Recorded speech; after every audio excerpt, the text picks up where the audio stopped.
The first sign is only a print in damp red sediment. 3 toes press forward from a narrow heel, and the mud has squeezed up around the edges as if the foot lifted only moments ago. There is no skeleton beside it, no skull, no tooth, no body to explain the animal that crossed this place. There is only the shape of movement, a body remembered by the ground. The surface once lay on a river margin inside Pangaea, where heat rose from bare flats and storms arrived hard enough to rearrange a landscape in a single afternoon. Something small walked there before the great age of giants. It did not know it was part of a beginning. The footprint is not impressive in the way a mounted sauropod skeleton is impressive. It is not taller than a room. It does not fill a museum hall. It could fit beneath a human hand if that hand were allowed to rest against the stone. Yet the print carries a different kind of weight because it belongs to the long interval before dinosaurs became the animals that people imagine when they hear the word. Before the towering necks, before the heavy tails dragging through popular memory, before the famous skeletons gathered from western badlands and African quarries, there were tracks like this. Small marks crossing floodplains in a world still ruled by other reptiles. The rise of the dinosaurs did not begin with dominance. It began with anatomy, geography, climate, and survival, all interacting across tens of millions of years. The earliest dinosaurs appeared in the Triassic period, when the continents were joined into the immense landmass of Pangaea, and land animals moved through belts of desert, monsoon forest, river plain, and seasonally flooded basin. They were part of a broader archosaur world, sharing their habitats with crocodile-line relatives, early flying reptiles, mammal-like cynodonts, rhynchosaurs, and armored herbivores. For a long time, dinosaurs were simply one branch among many. Their future was not obvious. It was written slowly, in hips, legs, lungs, eggs, teeth, and chance. To follow that rise, it helps to begin with something solid. A slab of rock from a rift basin. A femur from a small bipedal animal. A jaw with teeth that still carry their serrated edges. A trackway moving across an old shoreline where the Atlantic had not yet opened. These are the pieces that replace the vanished world. They do not give us a complete picture, and they never will, but they give enough. They show that dinosaurs were not created by a single moment. They emerged from a long contest in changing environments, and then they inherited a world broken open by extinction. If deep time is what brings you back to Jurassical, subscribing keeps the next journey close. Pangaea was not just a map with the continents pushed together. It was an environment with its own pressures. A single supercontinent changes the way air moves, the way rain falls, the way rivers run, and the way animals spread. Far from the coasts, the interior could be dry, hot, and strongly seasonal. Near the margins, humidity rose from shallow seas, and storms could feed broad floodplains. Mountains influenced rainfall. Basins collected sediment. Rift valleys opened as the crust began to stretch. Across this enormous landmass, animal populations could disperse farther than they could in a world divided by oceans, but they also encountered strong barriers made by climate and terrain. The Triassic landscape was a place of rebuilding. It followed the greatest known mass extinction in Earth history, the end Permian crisis, and the ecosystems that developed afterward were full of survivors and new experiments. Conifers stood in some forests, seed ferns lingered in places, cycads and their relatives spread in open areas, ferns and horsetails grew where water gathered. Rivers carried sand and silt across floodplains that could bake hard in the dry season and soften quickly when rain returned. In this setting, the ancestors of dinosaurs were not monsters. They were animals with bodies shaped for a particular way of standing, walking, and balancing. A dinosaur is not defined by size or fame. It is defined by details in the skeleton, especially in the hips and limbs. The legs are held more directly beneath the body than in many sprawling reptiles, placing the animal's weight in a posture that allows efficient movement. The sacrum, where the backbone connects to the pelvis, is strengthened by additional vertebrae. The hip socket is open in a distinctive way. These features may sound small, but they matter. They alter how force passes through the body. They change the way an animal steps. They helped early dinosaurs become quick, upright walkers on floodplains, where speed, endurance, and balance could decide whether an animal fed or fled. Imagine one of those early animals moving at the edge of a Triassic wash. It is not a giant. Its head is low, its tail held behind it for balance, its feet placing one narrow print after another in the mud. It pauses near the body of a fallen conifer branch, snaps at an insect or small vertebrate, then lifts its head as another animal moves in the brush. The scene is not dramatic in the usual sense. No towering predator fills the frame. No immense herd shakes the ground. What matters is quieter. A body plan is working. A lineage is persisting. The future is present, but still small. The oldest widely accepted dinosaurs come from late Triassic rocks, especially from South America, where formations in Argentina and Brazil preserve ecosystems around 230 million years old. Animals such as Eoraptor, Herrerasaurus, and their close relatives show that dinosaurs were already recognizable by then, even though they were not yet the dominant land animals. The fossil record also hints that their origins reach farther back than the best-known skeletons. Close relatives outside Dinosauria, including Silesaurids, occupied nearby evolutionary space.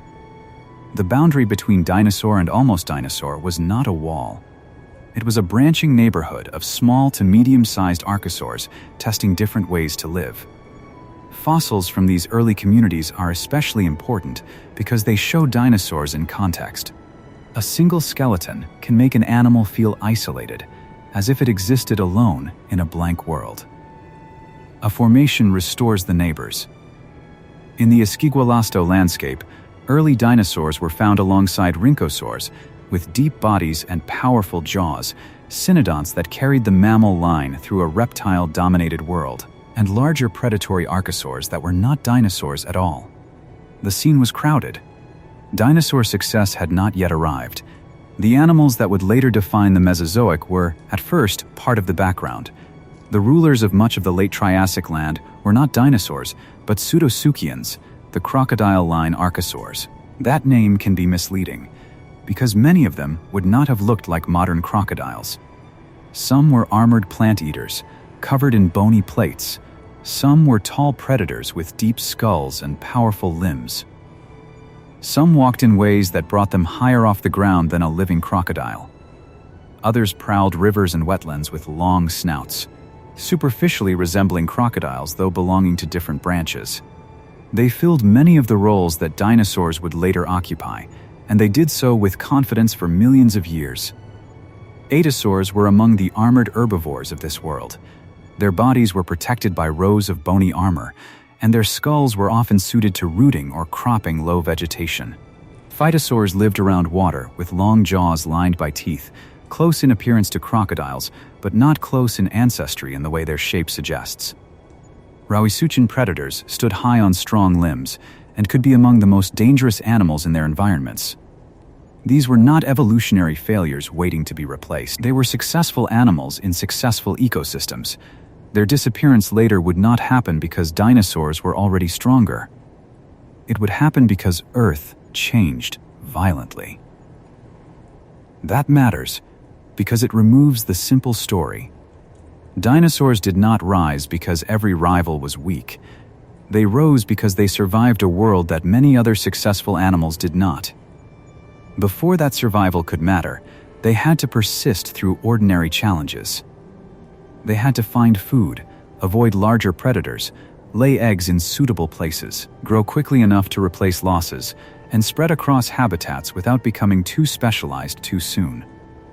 A small theropod like dinosaur on a Triassic floodplain was not thinking about a future with giant sauropods.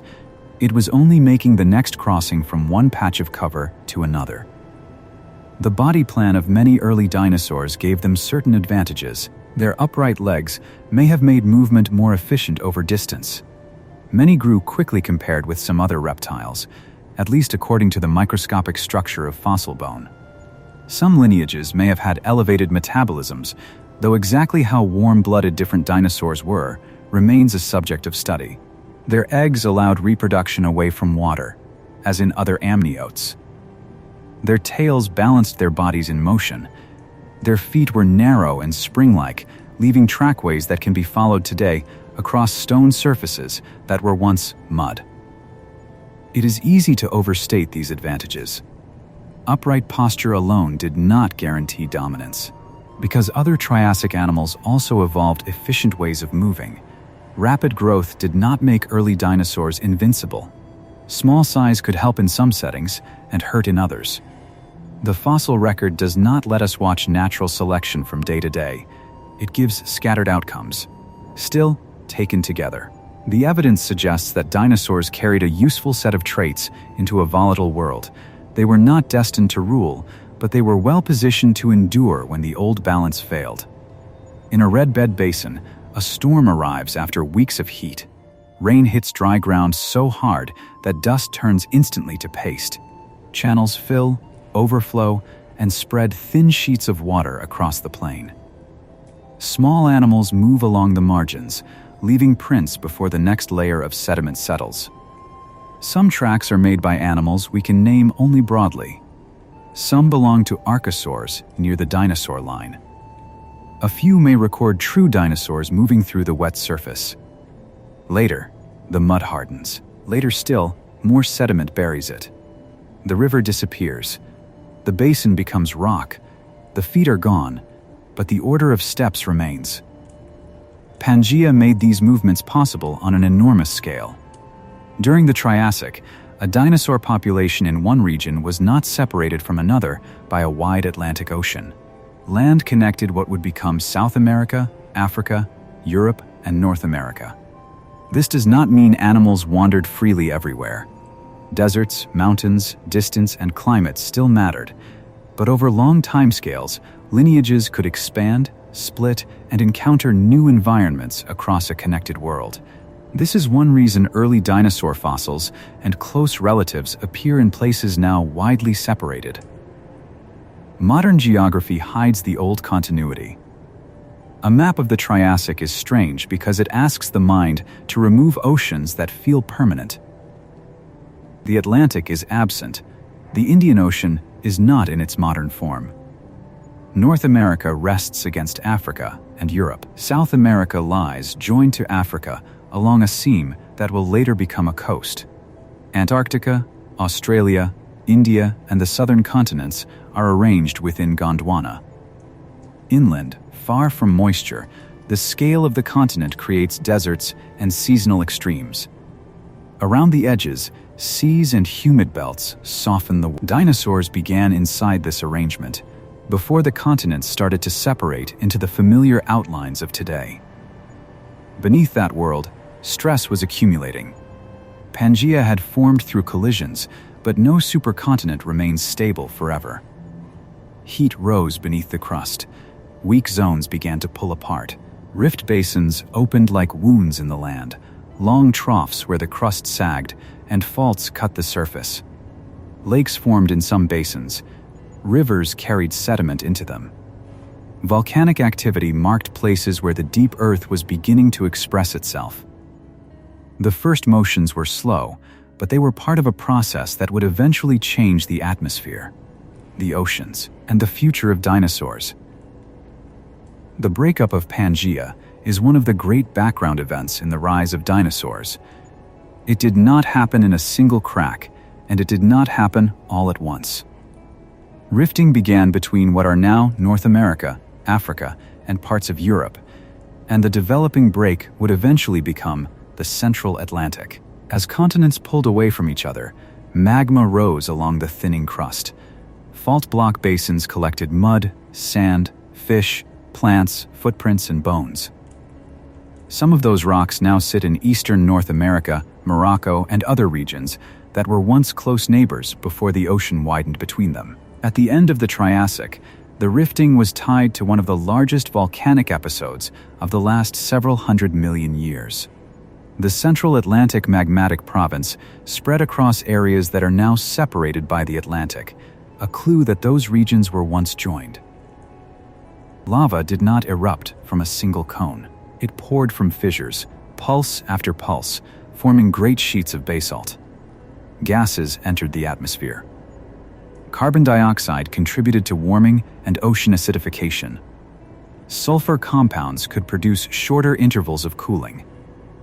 Ecosystems already shaped by seasonal stress were forced through rapid and repeated disturbance. The timing is important, but not simple.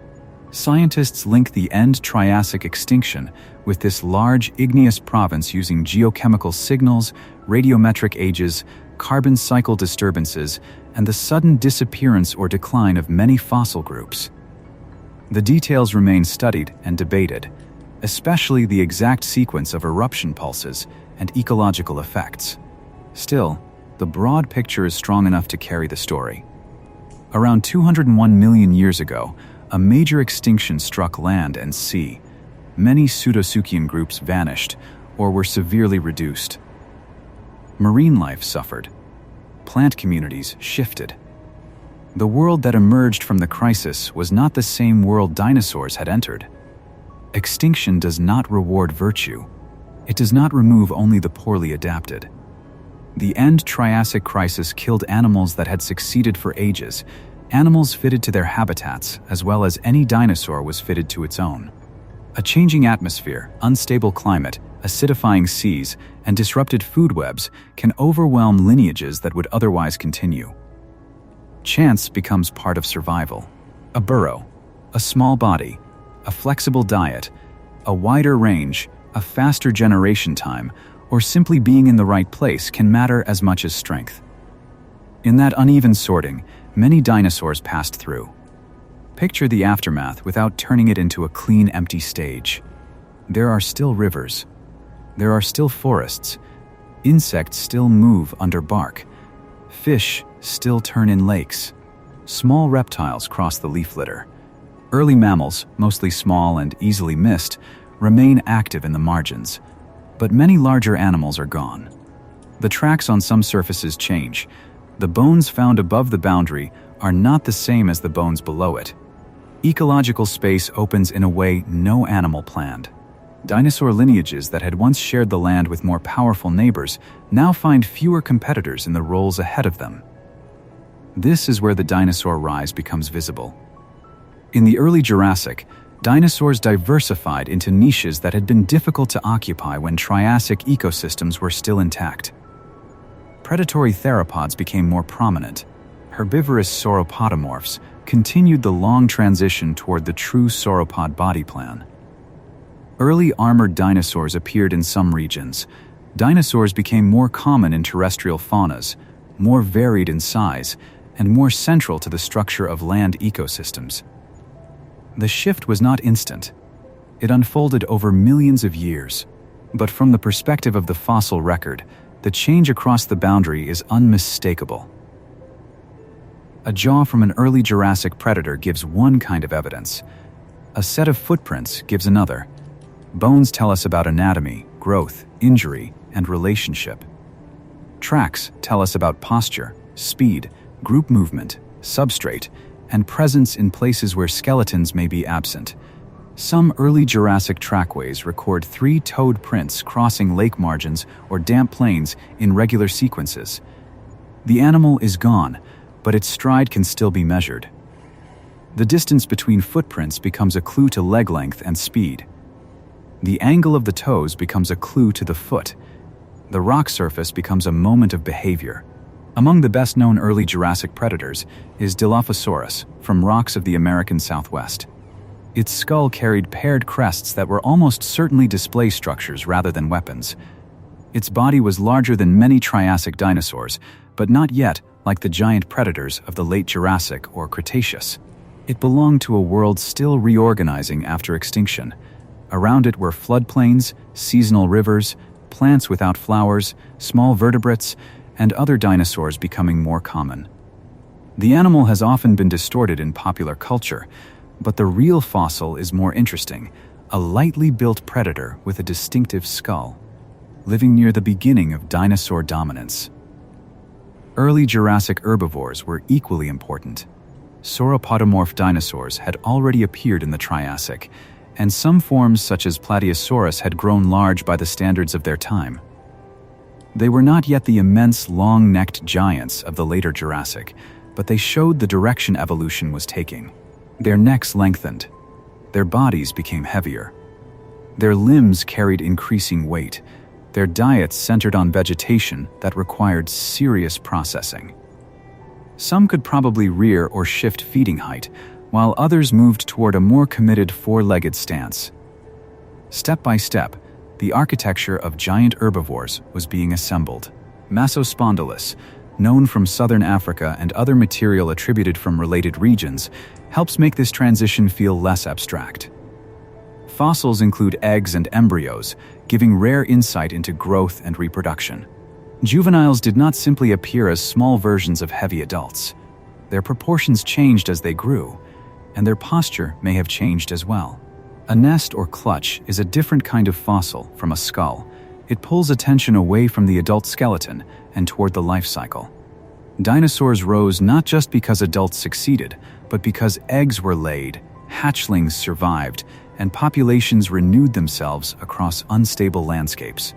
A hatchling leaving an egg in the early Jurassic would have entered a world of low plants, shadows, insects, and danger. The shell fragments around it would be thin and temporary. The bones of its body would still be delicate. It would not yet carry the weight suggested by its ancestry. Nearby, the adult world moved on a different scale. Larger herbivores cropping vegetation, predators watching margins, pterosaurs overhead, small mammals active when light faded. The rise of dinosaurs includes these vulnerable beginnings. Every giant lineage passed through eggs that could be crushed by weather, hunger, accident, or the foot of another animal. As the Jurassic continued, the geography around these animals kept changing. Rift basins widened. New ocean crust formed. The early Atlantic began to open between separating landmasses.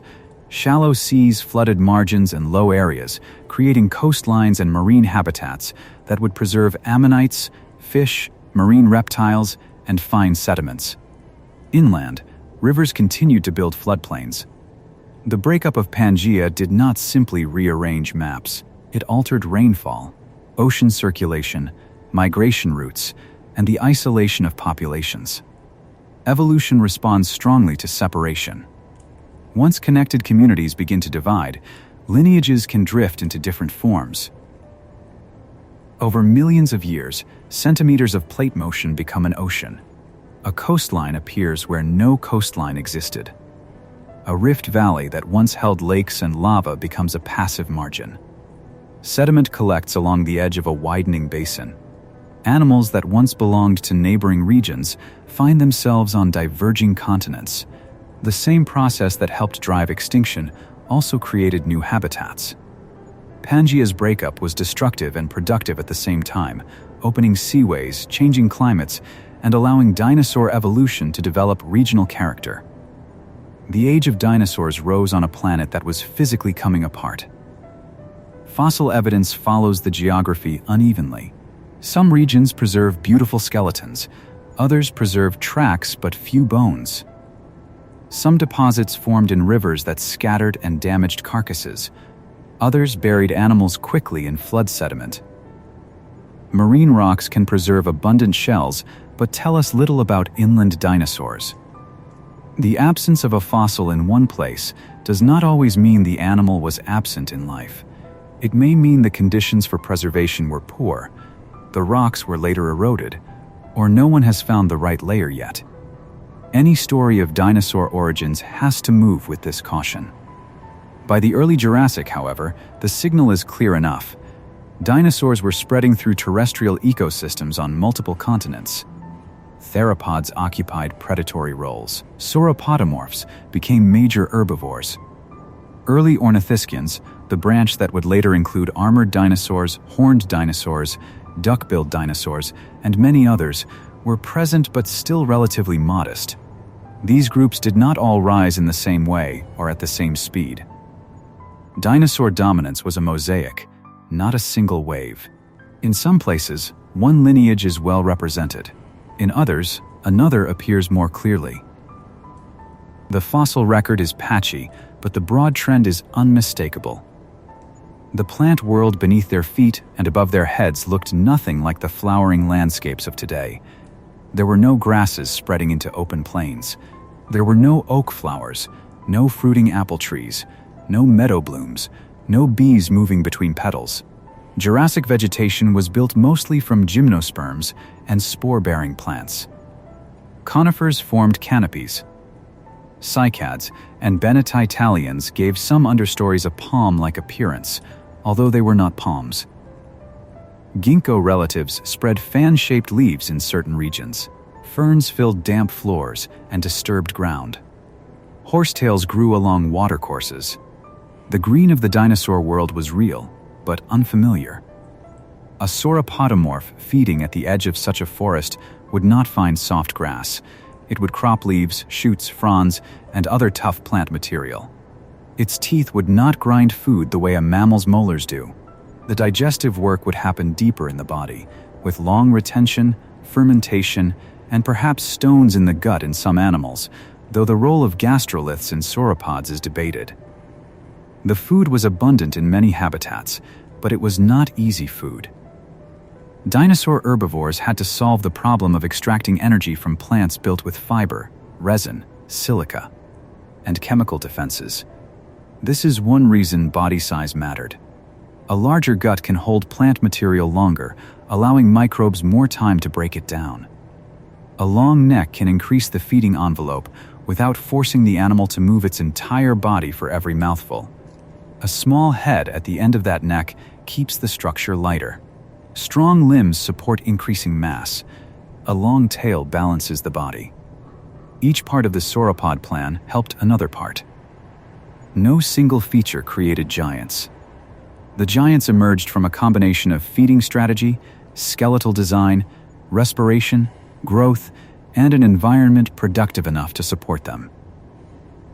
True sauropods began to appear in the Jurassic, and with them came one of the most extraordinary body plans in the history of life on land. The limbs became column-like. The hands and feet changed under weight. The neck lengthened. The skull remained small compared with the body. The backbone became complex, with vertebrae shaped by air spaces and struts. These bones were not simply heavy blocks. Many were pneumatic, invaded by air sacs connected to a respiratory system similar in broad principle to that of birds. That internal lightening helped make enormous necks and bodies more mechanically possible. To stand beside a large sauropod, even a Jurassic form smaller than the later titanosaurs, would be to stand beside a living structure. The shoulder could rise above a person. The rib cage would seem like a chamber. Each step would place a foot into soil with enough force to deform it deeply, especially near water. The tail would extend behind as a counterweight and, in some species, as a long flexible structure. The head, small and almost delicate relative to the body, would move through leaves with steady precision. Size was not decoration. It was feeding, defense, physiology, and ecology joined together. Trackways make sauropod size physical in a way measurements alone cannot. A skeleton tells us the body after death. A trackway records weight in motion. Some sauropod footprints are broad depressions with rims of pushed-up sediment, accompanied by smaller prints from the front feet. The spacing shows stride. The depth shows substrate and mass. Parallel trackways sometimes suggest several animals moving through the same area, though whether that means a coordinated herd or repeated use of a route must be judged carefully. Even when behavior is uncertain, the ground itself testifies that immense bodies crossed real surfaces under open skies. The word herd is tempting, but it should be used with restraint. Some sauropod track sites show multiple individuals traveling in similar directions, and some bone beds preserve several animals together. These can suggest social behavior, age grouping, or repeated movement through a landscape, but fossil evidence rarely captures intention. Animals can gather at water sources without forming permanent herds. Floods can concentrate bodies from different places. Trackways can be made hours, days, or longer apart on surfaces that remain soft. The evidence suggests sauropods were not always solitary, but the exact structure of their social lives remains difficult to recover. The Middle Jurassic is less familiar to the public than the Late Jurassic, partly because many famous dinosaur formations are later. Yet it was crucial.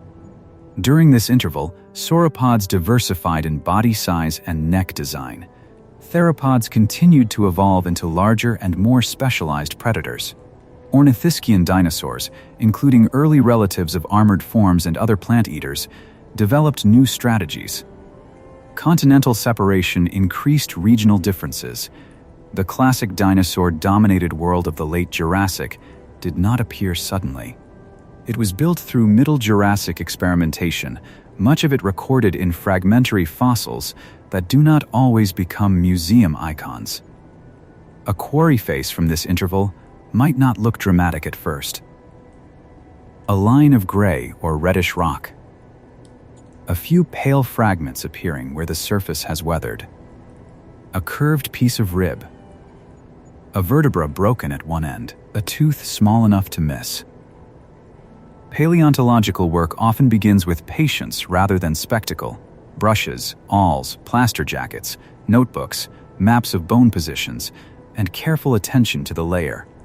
The rise of dinosaurs is not only an event in deep time, it is also a modern act of recovery, carried out one fragment at a time in heat, dust, rain, and museum storage rooms. In Europe, Middle Jurassic rocks preserve important early sauropods and theropods, although many fossils are incomplete. Cetiosaurus, from Britain, has long been significant because it helped reveal that enormous long-necked dinosaurs had existed long before the best-known Late Jurassic giants were discovered. Megalosaurus, also from Britain, became one of the first dinosaurs named scientifically, even though early interpretations of it were shaped by limited material and a very different understanding of prehistoric life. These fossils remind us that the rise of dinosaurs was also the rise of paleontology, as scientists slowly learned what kind of animals they were seeing. Early dinosaur science had to build its language from bones that did not fit familiar categories. A femur too large for any living reptile known to the first describers. Teeth with serrations like those of a predator but from an animal far larger than expected. Vertebrae that suggested size beyond ordinary imagination. Before complete skeletons and evolutionary frameworks, each specimen was a question. Was this a giant lizard? A crocodile-like reptile? Something entirely different? The word dinosaur was created because the fossils demanded a category of their own. The animals had risen long before humans named them, but naming changed how the past could be understood. The animals themselves were not aware of categories. A Middle Jurassic theropod, moving through a conifer stand, followed scent, sound, movement, hunger, and opportunity. Its feet pressed into litter and damp soil. Its tail corrected balance as it turned. Its jaws held teeth that were replaced through life as old ones wore or broke. Some theropods were large enough to threaten substantial prey. Others lived at smaller scales, hunting lizards, mammaliforms, insects, or young dinosaurs. Predator diversity followed herbivore diversity, because plant-eating animals store the energy that carnivores pursue. Predation in the Jurassic should not be imagined only as constant battle. Most hunts fail. Most predators avoid unnecessary injury.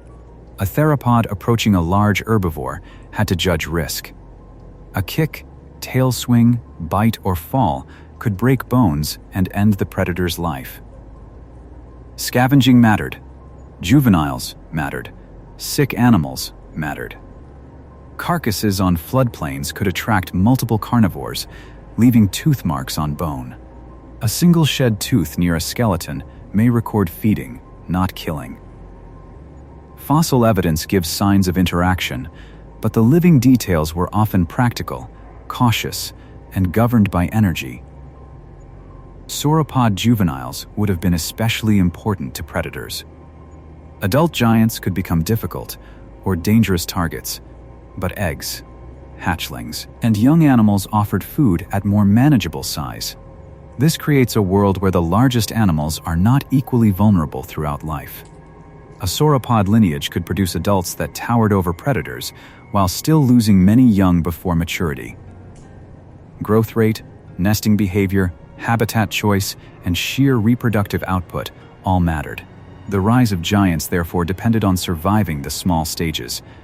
Every immense femur in a museum implies an animal that once had bones thin enough to be fragile. Bone histology, the microscopic study of fossil bone tissue, shows that many dinosaurs grew rapidly compared with living reptiles of similar size. Growth was not identical across all groups, and it could slow or vary with environment, but rapid juvenile growth helped large dinosaurs pass through vulnerable stages. Sauropods, in particular, seem to have reached enormous sizes through sustained growth over years or decades. Their bones record vascular tissue, growth marks, remodeling, and stress. A polished slice of fossil bone can reveal a life history more clearly than the outside surface of the bone itself. There is a strange intimacy in looking at dinosaur bone under a microscope. The animal disappears as a silhouette and becomes tissue, channels where blood vessels once passed, rings or interruptions where growth changed, dense areas remodeled under load. A giant becomes biological again, not just architectural. Its rise was not a simple increase in length on a chart. It was cells dividing, minerals laid down, muscles pulling on attachment scars, lungs moving air, heart pushing blood, gut fermenting leaves, feet bearing mass day after day. The age of giants was built by living tissue under ordinary strain. Size also brought problems. A very long neck raises questions about blood pressure, posture, heat, and flexibility. Paleontologists debate how high different sauropods usually held their necks, because the answer depends on joint surfaces, cartilage, muscle reconstruction, living animal comparisons, and the limits of soft tissue we do not have.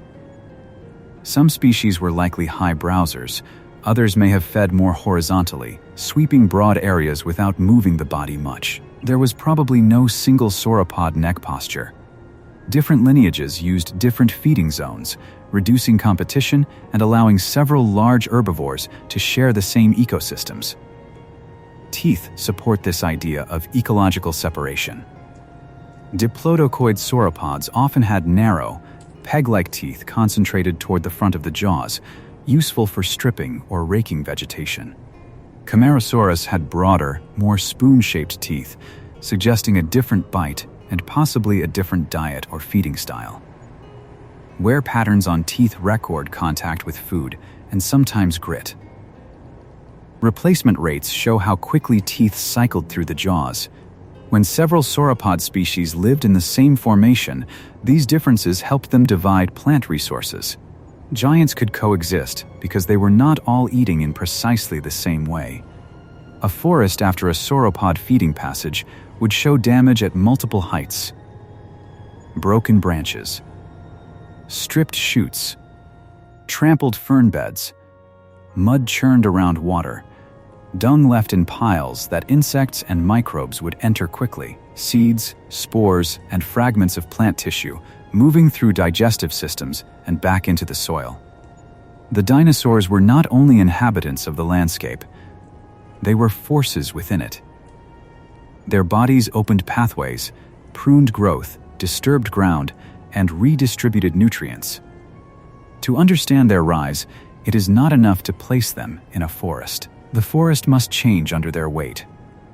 The plant communities were resilient because disturbance was part of their world.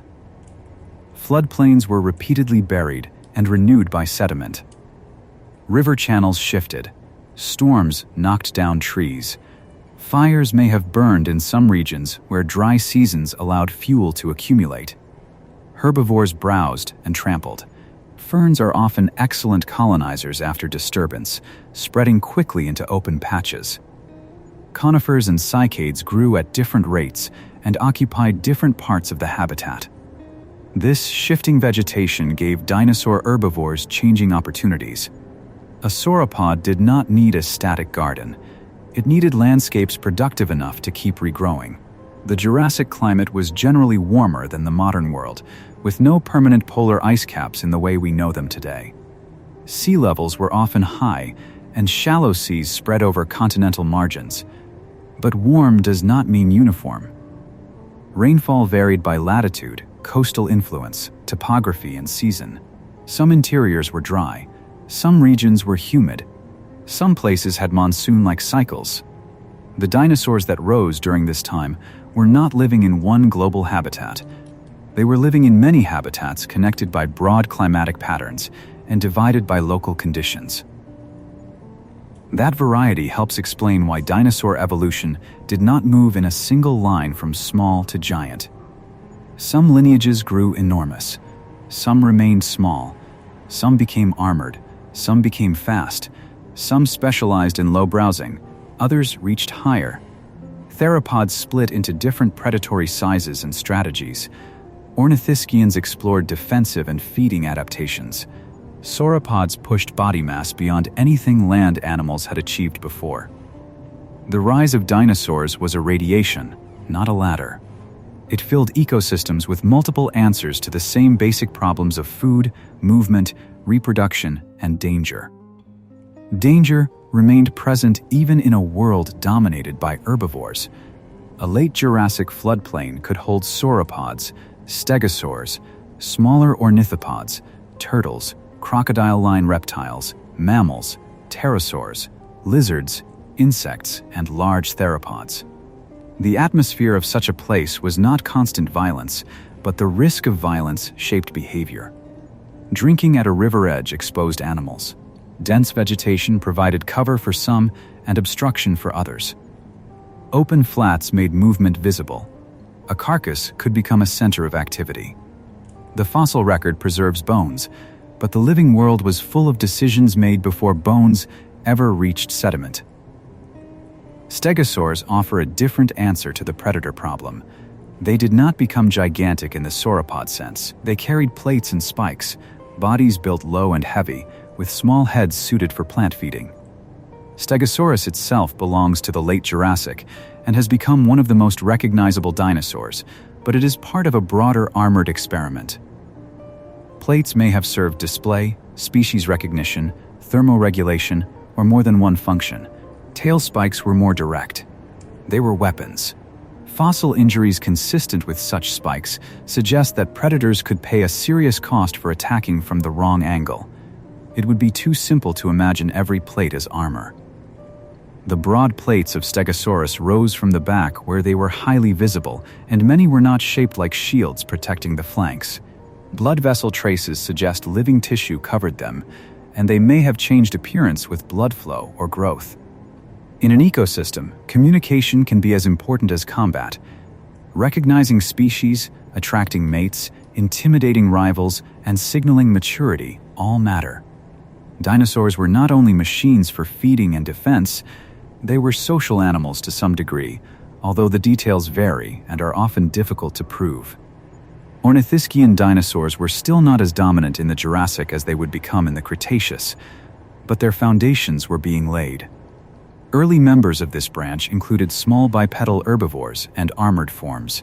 Their jaws, teeth, cheeks or cheek-like soft tissues in some groups, and feeding mechanics would become increasingly important later. The eventual diversity of horned dinosaurs, duck-billed dinosaurs, ankylosaurs, and pachycephalosaurs lies beyond the main focus of the Jurassic rise. But the roots reach back into this earlier world. While sauropods became giants, other plant eaters were quietly building different futures. A small ornithischian leaving a trail through damp sediment might vanish easily from the fossil record.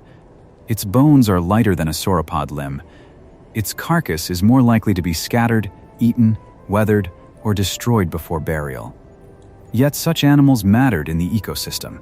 They browsed at low levels, moved through understory, fed predators, and occupied spaces that giants could not. A dinosaur age made only of famous large animals would be incomplete. The rise of dinosaurs includes the animals that hide between the ribs of the giants in museum displays, smaller lives moving through the same forests. The sky above those forests was changing too. Pterosaurs had appeared in the Triassic and continued to diversify through the Jurassic. They were not dinosaurs, but they shared the Mesozoic world and filled the air before birds became widespread. Their wings were membranes stretched along elongated fingers, and their bodies were light and specialized for flight. Some skimmed over water. Some hunted insects or small vertebrates. Some moved along coastlines. The first birds, arising from small feathered theropods, entered this aerial world later in the Jurassic. The rise of dinosaurs eventually reached the air through feathers, not through the leathery wings of pterosaurs. Archaeopteryx, from the late Jurassic limestone deposits of Germany, remains one of the most important fossils for understanding the dinosaur-bird transition. It had feathers and wings, but also teeth, a long bony tail, and clawed fingers. It was not the first feathered dinosaur, and it was not simply a modern bird dropped into the Jurassic. It sits near a complicated branching region of evolution, where small theropods were experimenting with feathers, gliding, flight-related anatomy, and arboreal or ground-based behaviors. Its preservation in fine limestone gives a rare softness to the record, impressions of feathers around bone. A feather in stone changes the emotional scale of the dinosaur story. It is not heavy like a femur or imposing like a skull.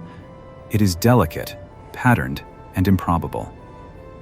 The same broad dinosaur radiation that produced multi-ton sauropods also produced animals small enough to move along branches and leave the outline of feathers in limestone. This is not a contradiction. It is the measure of the group.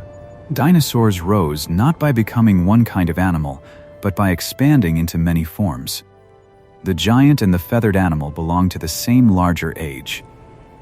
In the oceans, other reptiles were building their own Jurassic worlds. Ichthyosaurs, plesiosaurs, marine crocodile relatives, fish, ammonites, belemnites, and planktonic communities filled seas that advanced and retreated over continental margins. These animals were not dinosaurs, but they formed the surrounding Mesozoic setting. Coastal ecosystems connected sea and land. Carcasses could wash into marine deposits. Rivers carried plant debris and bones toward deltas. Pterosaurs flew over shorelines. Dinosaurs walked the margins. The rise from Pangaea to Jurassic giants happened beside changing seas, not on land isolated from the rest of the planet. Shallow seas also influenced climate and preservation. Warm epicontinental waters could spread over low areas, creating habitats rich in life and sediments fine enough to preserve detail. In other places, inland basins collected river deposits where dinosaur skeletons accumulated after floods, droughts, or ordinary deaths near channels. The distribution of fossil sites is therefore partly a story of ancient environments and partly a story of modern exposure. Badlands, quarries, cliffs, road cuts, and eroding hills reveal what sediment once concealed. A dinosaur world can remain hidden until weather removes the right layer. The late Jurassic brings the giants into clearer view, especially in formations like the Morrison of western North America and the Tendaguru beds of Tanzania. These deposits do not represent the entire world, but they preserve some of the most iconic dinosaur communities ever found. Names such as Diplodocus, Apatosaurus, Camarasaurus, Allosaurus, Stegosaurus, and Brachiosaurus come from this interval or have close relatives within it. They have become familiar because their bones are spectacular, but their scientific value lies in more than size. They show ecosystems where dinosaur dominance had become fully established.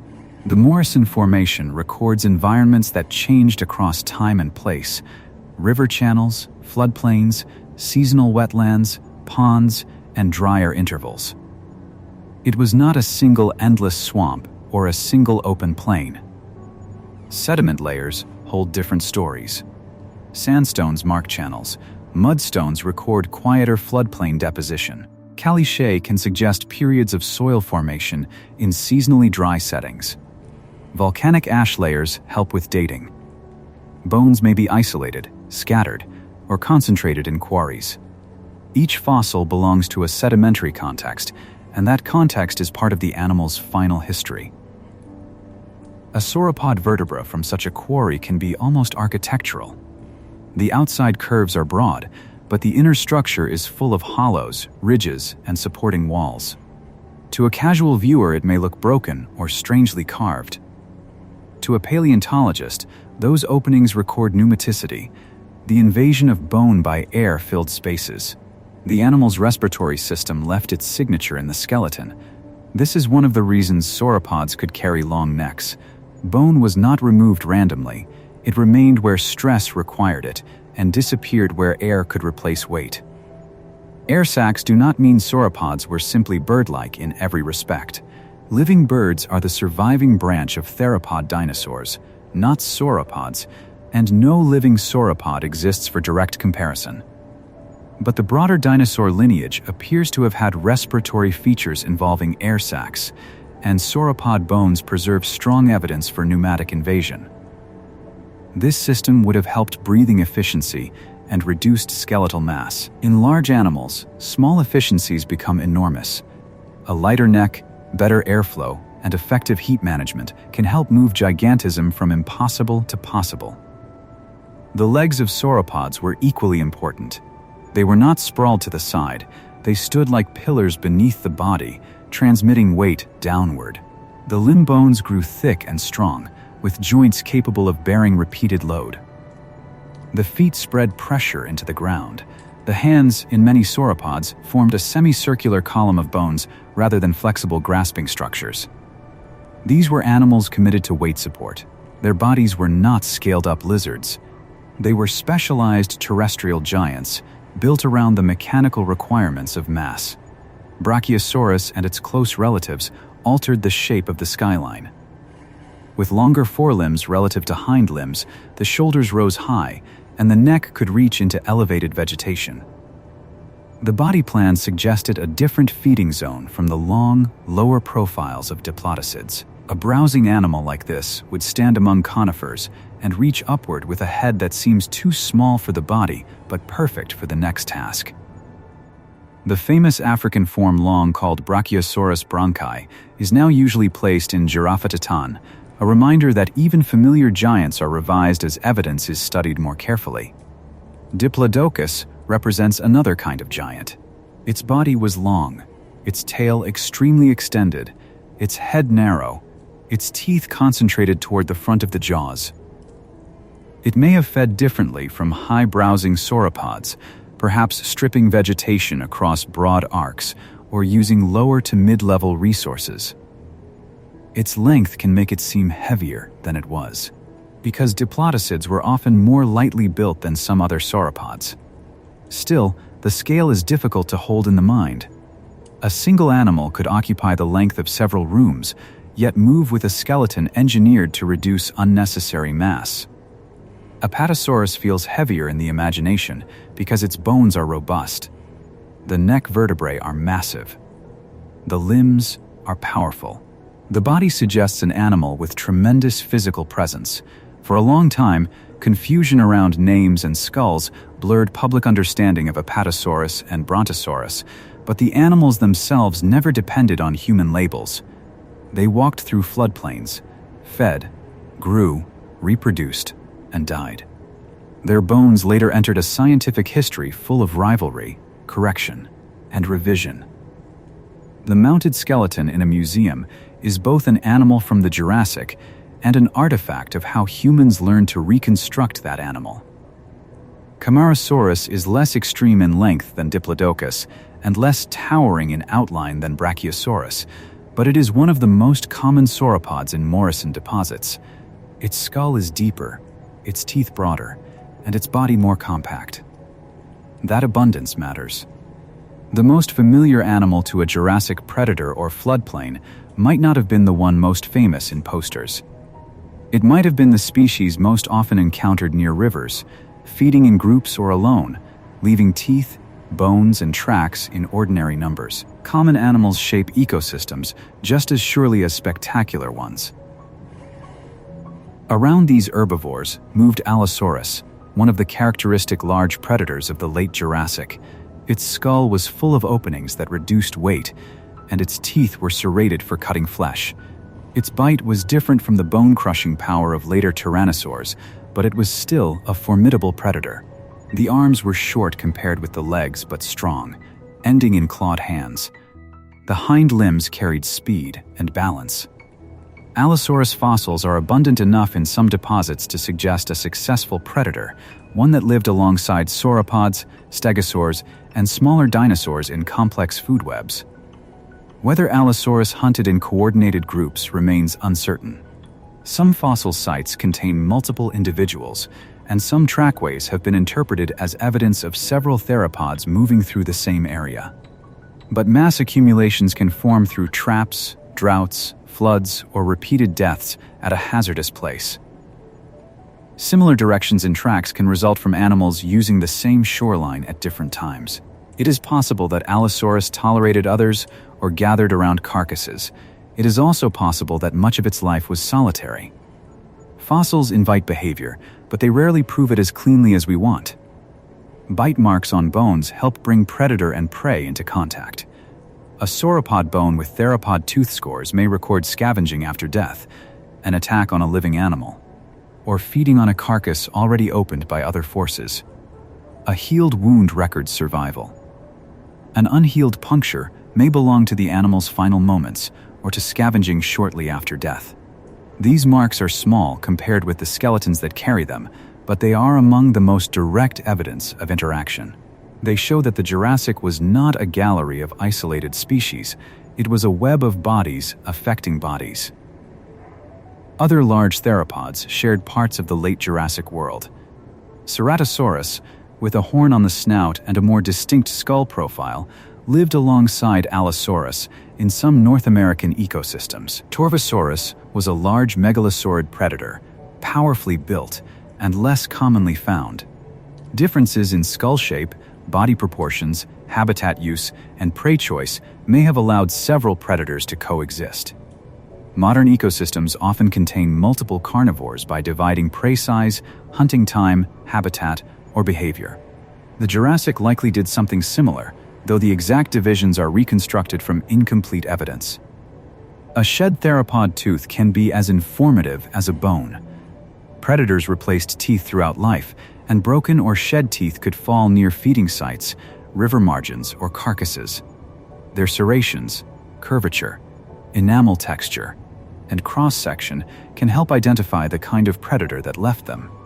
Sometimes a tooth is the only sign of an animal in a particular layer. It is a small fossil with a sharp message. A carnivore passed through this ecosystem. It bit, fed, lost teeth, grew new ones, and continued moving until its own bones entered the record or disappeared forever. The giants were not only hunted, they also died from drought, disease, age, injury, flood, and accident. A large carcass on a floodplain would become an ecosystem of its own. Scavengers opened the body, insects and microbes entered. Bones separated as ligaments decayed. Floodwater moved ribs and vertebrae. Some elements remained near the body, others traveled downstream. If sediment buried the remains quickly enough, fossilization could begin. If not, sun, weather, trampling, and scavenging could erase almost everything. Every sauropod skeleton is therefore a narrow success in preservation, not an ordinary expectation. There is humility in that. The dinosaurs we know are not all the dinosaurs that lived. They are the ones geology allowed us to meet. Entire populations left no skeletons.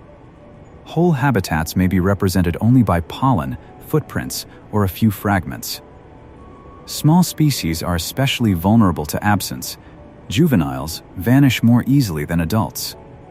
Forest animals may be harder to preserve than those dying near rivers. The rise of dinosaurs, as reconstructed by science, is both grand and incomplete. Its missing pieces are not failures of imagination. They are part of the reality of deep time. Tendaguru, in what is now Tanzania, gives another view of late Jurassic giants. The deposits have produced sauropods, theropods, stegosaurs, and other animals from ecosystems different from the Morrison, but comparable in age. Giraffatitan, known from material once assigned to Brachiosaurus, became one of the most famous mounted dinosaur skeletons in the world. Its height gave people a vertical sense of sauropod scale. Tendaguru also preserves Dicraeosaurus, a shorter-necked diplodocoid relative with distinctive vertebrae, showing that even within sauropods, giants were not all built to the same plan. Different sauropods standing in the same broad landscape would not create a row of identical long-necked silhouettes. One might carry its body high at the shoulders, another might stretch longer and lower, another might have a shorter neck and different feeding range. Some skulls were deep, others were narrow, some tails were whip-like, others were less extreme. The word sauropod can flatten this diversity if used carelessly. The real animals were a set of related solutions to the problem of large-scale herbivory, each shaped by ancestry, environment, and competition. Competition among giants must have been intense in some places, but not necessarily constant in the way we might imagine. Feeding height, plant preference, digestive strategy, movement patterns, and seasonal availability can divide resources. A high browser and a low browser may pass through the same area without depending on exactly the same leaves. Animals of different ages also use different resources. A juvenile sauropod did not feed at the same height or consume the same volume as an adult. Ecosystems can hold large herbivore diversity when resources are partitioned across body size, anatomy, and behavior. The Jurassic also produced sauropods with astonishing necks outside the classic Morrison image. Mamenchisaurids from China evolved extremely long necks with cervical vertebrae that stretched the limits of terrestrial anatomy. Their fossils show that neck elongation was not a single event, but a repeated evolutionary theme. Long necks could allow efficient feeding over a wide area, access to high vegetation, or other advantages depending on posture and habitat. They also required structural solutions, lightened vertebrae, supportive soft tissues, and a body able to counterbalance the reach of the head. Any explanation of sauropod gigantism has to include reproduction. Unlike mammals, sauropods did not carry one enormous developing offspring inside the body for a long gestation. They laid eggs. Those eggs were large compared with chicken eggs, but tiny compared with adult body mass. This allowed a female sauropod to reproduce without the same constraints that limit mammalian pregnancy at extreme body sizes. It also meant the young began life vulnerable and small. The strategy was not to produce a miniature adult already safe from danger. It was to produce offspring that could grow rapidly if they survived. Nesting evidence from sauropods is best known from later Cretaceous sites, but it helps illuminate the broader biology of the group. Eggs, eggshell fragments, embryos, and nesting grounds show that giant dinosaurs began in repeated small forms. The contrast is almost difficult to accept: an adult animal measuring tens of meters, and an egg that a person could lift, or at least imagine lifting, depending on species and preservation. Gigantism did not remove fragility from the life cycle. It postponed safety until growth had done its work. An eggshell fragment in sediment has a different feeling from a femur. It is thin, curved, and easily overlooked. Under magnification, it holds structure, pores, layers, crystal patterns, clues about gas exchange and burial. It does not show the giant directly. It shows the beginning. Somewhere above that shell, there may once have been a nest surface, trampled vegetation, damp ground, heat from the sun or from decaying plant matter, and the movements of hatchlings that left no tracks we have found. The rise of giants begins with objects that barely seem able to survive their own discovery. The Jurassic giants also required enormous landscapes. A single adult sauropod could consume large quantities of vegetation, and populations would have needed space to move between feeding areas, water sources, nesting grounds, and seasonal habitats. This does not mean constant long-distance migration in every species, but movement was part of life. Trackways show travel across mudflats and shorelines. Limb anatomy shows animals capable of sustained walking. Teeth and wear patterns show repeated feeding. The combination suggests animals that shaped broad regions through their daily needs. Pangaea's continuing breakup influenced those needs. As continents separated, climates along margins changed. New coastlines altered humidity. Inland basins evolved. Barriers formed where open land had once connected populations. Isolation can encourage divergence, and the Jurassic dinosaur record shows regional differences emerging across the world. Similar body plans appeared in different places, but not always the same species. A sauropod in North America, a sauropod in Africa, and a sauropod in Asia might share the broad architecture of long neck and massive body, while belonging to distinct lineages with their own histories. A museum hall can hide that geography because skeletons from different continents stand only a few meters apart. A visitor can walk from Diplodocus to Giraffatitan in less than a minute. In life, those animals belong to landscapes separated by distance, habitat, and eventually widening oceans. Their bones were collected by different expeditions, prepared in different labs, debated by different scientists, and mounted under roofs that collapse deep time into a room. The rise of dinosaurs feels unified in a museum, but on Earth it was regional, uneven, and spread across changing continents. The timeline matters as well. The Triassic origins of dinosaurs, the end Triassic extinction, the early Jurassic recovery, the Middle Jurassic diversification, and the Late Jurassic age of famous giants are not interchangeable. They represent different phases. A small early dinosaur from 230 million years ago did not live beside Diplodocus. A late Jurassic Allosaurus did not hunt the earliest dinosaur ancestors. The Mesozoic is long enough for entire worlds to replace one another. Keeping that sequence clear is part of seeing dinosaurs as history rather than a crowd of prehistoric creatures mixed together. Human civilization occupies a narrow edge at the end of geological time. The interval from the first dinosaurs to the late Jurassic giants was longer than the entire time since the last non-avian dinosaurs disappeared. That scale can feel abstract until it is placed in bodies. Small Triassic animals moving under harsh seasonal skies. Early Jurassic survivors spreading into changed ecosystems. Middle Jurassic lineages lengthening necks and increasing mass. Late Jurassic giants feeding among conifers and leaving footprints deep enough to become stone. Evolution did not hurry. It accumulated. There are uncertainties throughout this story. The precise birthplace of dinosaurs remains debated because the oldest fossils are already dinosaurs rather than the first experimental step. The early distribution of dinosaur relatives is still being revised as new fossils appear from Africa, South America, Europe, and elsewhere. The causes of the end Triassic extinction are strongly linked to volcanism and carbon cycle disruption, but ecological responses varied by region and group.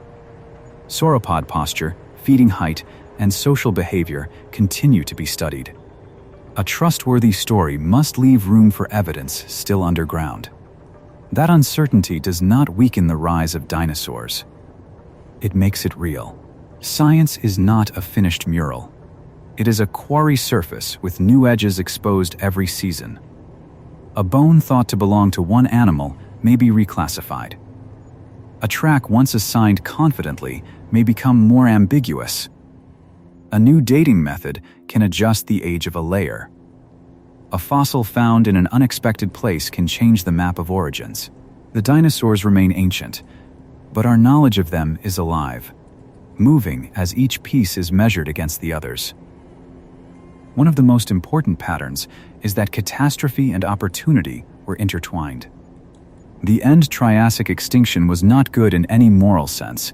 It erased lineages, collapsed ecosystems, and ended histories that had lasted for millions of years. But after the loss, ecological space changed. Dinosaurs expanded into roles that had belonged to others. Predators grew larger. Herbivores diversified. sauropods moved toward gigantic size. The same boundary that marks disappearance also marks a reorganization of life on land. The rise of dinosaurs carries extinction inside it. That reorganization did not produce the Jurassic giants immediately. It allowed the conditions under which they could eventually evolve. First, lineages had to survive. Then they had to expand. Then body plans had to change, feeding strategies had to refine, and ecosystems had to become productive and stable enough to support large herbivores. The giants are therefore not the beginning of the story. They are the visible crest of a long process. When a sauropod skeleton fills a hall, it is easy to forget the smaller ancestors and harsher landscapes that made it possible. Early sauropodomorphs show this process in stages. Some were bipedal or partly bipedal, using strong hind limbs and long tails for balance. Others became increasingly quadrupedal as body mass shifted. The hands changed as forelimbs took more weight. The neck lengthened. The skull became proportionally smaller. Teeth adapted to cropping vegetation. The digestive system, though not fossilized directly, must have handled large volumes of plant matter. Over time, the lineage moved from relatively modest herbivores to animals that transformed what a land vertebrate could be. A Plateosaurus skeleton has its own quiet drama because it looks forward and backward at once. It is not a classic giant, but it carries signs of the sauropod direction: long neck, herbivorous diet, strong limbs, substantial body. Fossils from Europe show that these animals could become abundant in late Triassic ecosystems. Some deposits have yielded many individuals, leading to debates about drought, mud traps, or other causes of death and accumulation. Whatever the exact histories, these animals show sauropodomorphs thriving before the end Triassic crisis, already preparing one branch of the dinosaur future. The predators of the same broad era were not yet Allosaurus or Tyrannosaurus. Herrerasaurus, from the late Triassic, had a predatory skull and body, but belonged near the early branching history of dinosaurs in a way still discussed in detail by paleontologists. Coelophysoids became important small to medium theropods with long bodies, slender limbs, and sharp teeth. Coelophysis itself, from late Triassic rocks of North America, is known from many skeletons and shows how successful small predatory dinosaurs could be before the Jurassic. These animals were not side notes. They were part of the foundation. Ghost Ranch in New Mexico, famous for Coelophysis, gives a physical anchor for this foundation. Many individuals were preserved there, creating questions about how they died and why their remains accumulated. Flooding, drought, or other environmental stresses have been considered. The skeletons are slender, with long necks, long tails, and narrow skulls. They do not look like the heavy apex predators of later periods, yet they show a theropod design already efficient, already capable of moving through a world of larger archosaurs and uncertain conditions. A small predator can be a durable evolutionary beginning. The skeleton of a small theropod is a study in lightness. Thin ribs, hollow limb bones, a tail built for balance, hands that could grasp, teeth renewed through life. In the right light, the bones seem almost bird-like, although the animal was not a bird. That impression is not accidental. Birds would later emerge from within theropod dinosaurs, carrying parts of this inheritance into the present. When a sparrow grips a branch or a heron steps through shallow water, the connection is distant but real. The dinosaur rise did not fully end. One branch passed through catastrophe and remained in the sky. During the Jurassic, the theropod lineages leading toward birds were only one part of a larger predatory radiation. Megalosaurids, Allosauroids, Coelophysoids, Ceratosaurs, and smaller Maniraptoran relatives occupied different spaces through time. Some are known from excellent fossils. Others are represented by fragments. Because theropods shed teeth, and because predator skeletons are often less common than herbivore remains, their record can be scattered. But the pattern is clear. As herbivorous dinosaurs became more diverse and abundant, predatory dinosaurs diversified with them. An ecosystem with giants needs predators, scavengers, and smaller hunters operating at many scales. The presence of giant herbivores may also have shaped predator evolution indirectly. A full-grown sauropod was a difficult target, but a carcass was a massive resource. A sick juvenile, an injured subadult, or a hatchling could provide opportunity. Predators living around sauropod populations did not need to kill adults regularly to benefit from them. The energy stored in giant bodies entered the food web through death as well as predation. Scavenging is sometimes treated as less dramatic than hunting, but in ecological terms it is essential. It returns the dead to the living. Coprolites, fossilized dung, can sometimes reveal diet and ecosystem function, though identifying the producer is often difficult. Plant fragments, bone fragments, spores, pollen, and chemical signals may survive. A piece of fossil dung is not beautiful in the same way a skull is beautiful, but it belongs to the real biology of an animal. Feeding is not complete when food enters the mouth. It continues through digestion, gut microbes, excretion, and nutrient cycling. The rise of dinosaurs was written not only in skeletons, but in the ordinary material passing through bodies and back into soil. Plant evidence comes from leaves, wood, pollen, spores, cones, and sometimes exceptional deposits where fine detail survives. Paleobotany gives the dinosaurs their world. Without it, the animals float in an empty backdrop. The abundance of conifers, cycads, bennettitalians, ginkgophytes, ferns, and horsetails shows what herbivores encountered and what climates supported. Growth rings in fossil wood can suggest seasonality. Leaf forms can hint at climate. Pollen and spores can reveal plants not preserved as large fossils. The landscape of the dinosaur rise is reconstructed from plants as much as from bones. There is a temptation to call the Jurassic alien, and in many ways it was. No grass underfoot, no flowering trees, no songbirds in the early Jurassic forest, no humans, no mammals larger than the small shadows of the undergrowth. But if you focus only on strangeness, you miss continuity. Rivers still cut banks, rain still darkened soil, animals still followed water, plants still competed for light, young still hid from predators, bodies still aged, healed, and failed. The dinosaur age was not a fantasy world, it was Earth's world, assembled under different rules. The first true giants on land were possible because the Jurassic Earth could feed them. Warm climates, widespread vegetation, and extensive floodplains provided productivity in many regions.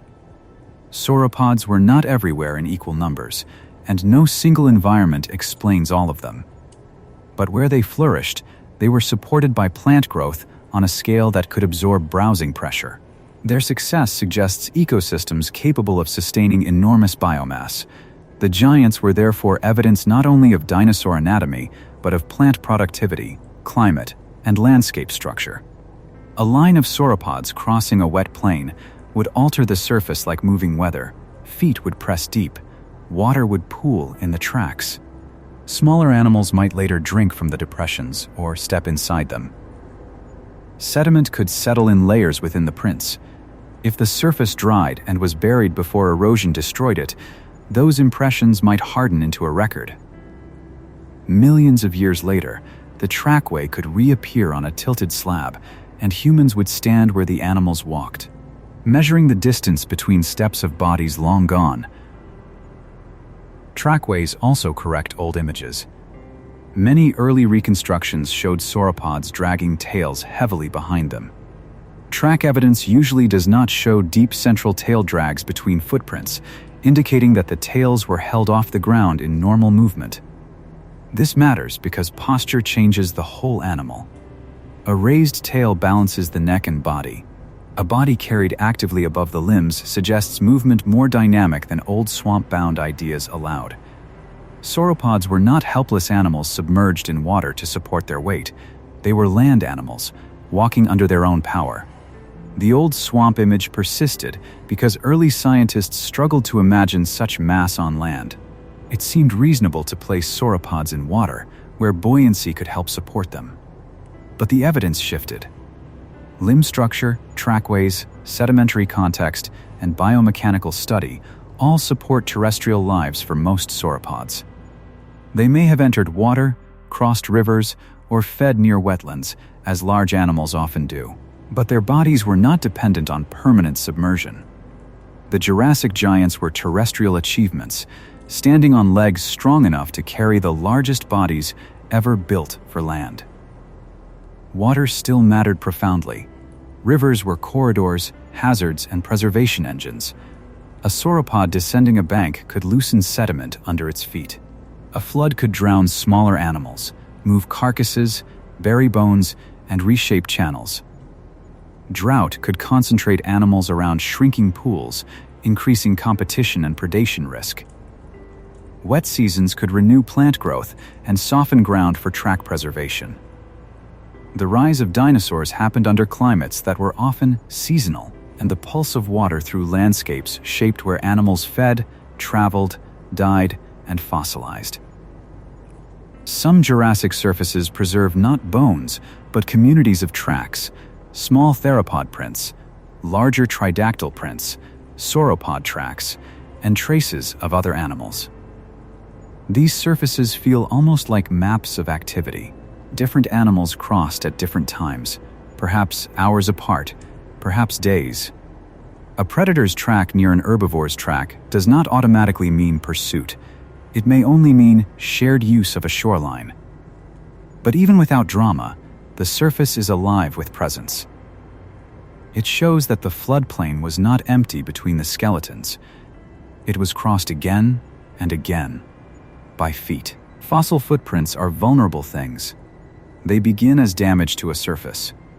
Too much water, and they collapse. Too much dryness, and they crack. Too much time exposed, and they erode. For a track to survive, the ground must be firm enough to hold shape, soft enough to receive it, and then protected quickly enough to avoid destruction. That narrow set of conditions gives the print its quiet power.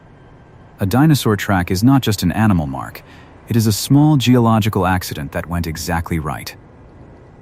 Bones require their own chain of accidents. Death near a place of burial. Limited scavenging, or at least enough remaining material after scavenging. Sediment that covers bone before weather destroys it. Groundwater chemistry that replaces or fills the original material with minerals. Tectonic history that does not metamorphose or crush the rock beyond recognition. Erosion that exposes the fossil at the surface within the brief window before it breaks apart. Discovery by someone who recognizes what is there. Every museum specimen has passed through a long filter. The rise of dinosaurs is reconstructed from survivors of preservation. This is why the story changes when new regions are explored. A formation in one country can seem to define an era until another deposit reveals a different community. Pangaea and its fragments held ecosystems we have barely sampled. Political borders, modern vegetation, erosion patterns, funding, access, and chance all influence what paleontology finds. The dinosaurs did not favor the places where museums later collected them. The fossil record favors conditions, exposure, and effort. As more rocks are studied, the rise of dinosaurs becomes less centered on a few famous formations and more global. South America remains essential because some of the earliest definitive dinosaurs come from there, but Africa is increasingly important for understanding early dinosaur and dinosaur-relative evolution. Rocks from Zimbabwe, Tanzania, Morocco, and other regions preserve pieces of Triassic and Jurassic faunas that help fill gaps. Europe, North America, India, and China add their own records. The question of where dinosaurs first evolved may not have a simple point on a map. It may involve a broader region of southern Pangaea, where the fossil record is still incomplete. Recent studies have proposed that dinosaurs may have originated in hot, dry, low-latitude regions of Gondwana, perhaps in areas corresponding broadly to parts of present-day South America and Africa, but this remains a hypothesis shaped by incomplete sampling. The oldest fossils we currently know are already diverse enough to imply earlier history. That missing history may be hidden in rocks not yet found, rocks without good preservation, or fossils already collected but not recognized. The rise begins before our clearest evidence. We enter the story after the first steps have already been taken. That is why the small footprint matters again. It does not need to be the first. It does not need to belong to a famous species. It only has to show an animal moving through a world where the future was undecided. The toes press forward. The heel lifts. The animal leaves the frame. Around it, other reptiles dominate many habitats. The supercontinent is still mostly whole. Volcanoes that will help change the world have not yet done their worst. The print is ordinary, but it lies near a turning point too large for any living animal to sense. When the end Triassic crisis arrived, the losses were severe on land and in the sea. Many large pseudosuchians disappeared. Several marine groups declined or vanished. Ammonites and other marine organisms were hit hard, though some lineages recovered. Plant communities show disturbance. Carbon cycle signals in rocks record atmospheric and oceanic upheaval. The boundary is not just a date, it is a layer of consequences. Above it, dinosaurs increasingly take over terrestrial roles. Below it, they are part of a different balance. The line between those worlds can sometimes be held in a hand as a piece of stone. The success of dinosaurs after the extinction did not mean other survivors were unimportant. Crocodilomorphs continued, often smaller and more varied than modern crocodiles suggest. Turtles persisted. Mammalia forms survived in small-bodied roles. Pterosaurs continued in the air. Lizards and amphibians occupied their own ecological spaces. Insects, plants, and marine life all followed separate trajectories. The dinosaur rise happened within a broader recovery of life, not in isolation. But on land, among large-bodied vertebrates, dinosaurs became the defining group of the Jurassic. A recovered early Jurassic landscape would not have looked empty for long. Ferns spread over disturbed ground. Conifers grew in stands. Rivers carried new sediment across old surfaces. Small animals multiplied. Dinosaurs moved into larger roles. A theropod track beside a sauropodomorph track does not announce a revolution, but the pattern repeated across enough places and enough time becomes one. Dominance is not a crown placed on a single species. It is a statistical reality in ecosystems. More bodies, more roles, more biomass, more lineages, more traces in the rocks. From this point forward, dinosaur history becomes increasingly expansive. Sauropods become the largest herbivores. Theropods become the major large predators. Ornithischians diversify into armored and small herbivorous forms. Pangaea continues to break, so dinosaur faunas become more regionally distinct. The Jurassic is therefore both an age of unity and division. The inheritance of a connected supercontinent still shapes distributions, but the separating continents begin to produce different evolutionary stories. The giants are global in theme, but local in detail. The late Jurassic world did not contain flowering grasslands. Open areas existed, but they were not grass plains. Low vegetation could include ferns, horsetails, cycad-like plants, seed ferns in some earlier settings, and young gymnosperms. Browsing pressure from herbivores may have maintained open patches. River disturbance created clearings. Fire and drought may have contributed in some regions. When we imagine sauropods moving across open land, the ground cover should not be modern pasture. It should be a Mesozoic ground layer, tough, spore-bearing, cone-bearing, and seasonally renewed. The smell would be different. Resin from conifers, wet sediment near channels, decaying fronds in shaded low places, warm dust where floodplain surfaces dried, no scent of flowering meadows, no fruit heavy on branches in the modern sense. The sound would be different too. No modern songbirds in most of the Jurassic, though the early bird lineage had begun by the late Jurassic. Insects would still rasp, click, and move. Wind would still pass through leaves. Large animals would still break vegetation. A world can be unfamiliar and still full of ordinary sensory detail. Then a giant steps into that sensory world, and everything scales upward. The shoulder passes above the understory. The neck moves through filtered light. The foot lowers slowly, not because the animal is weak, but because mass requires control. Mud squeezes outward. Small animals scatter or remain hidden. The sauropod feeds without urgency, taking leaves from a height no smaller herbivore can reach.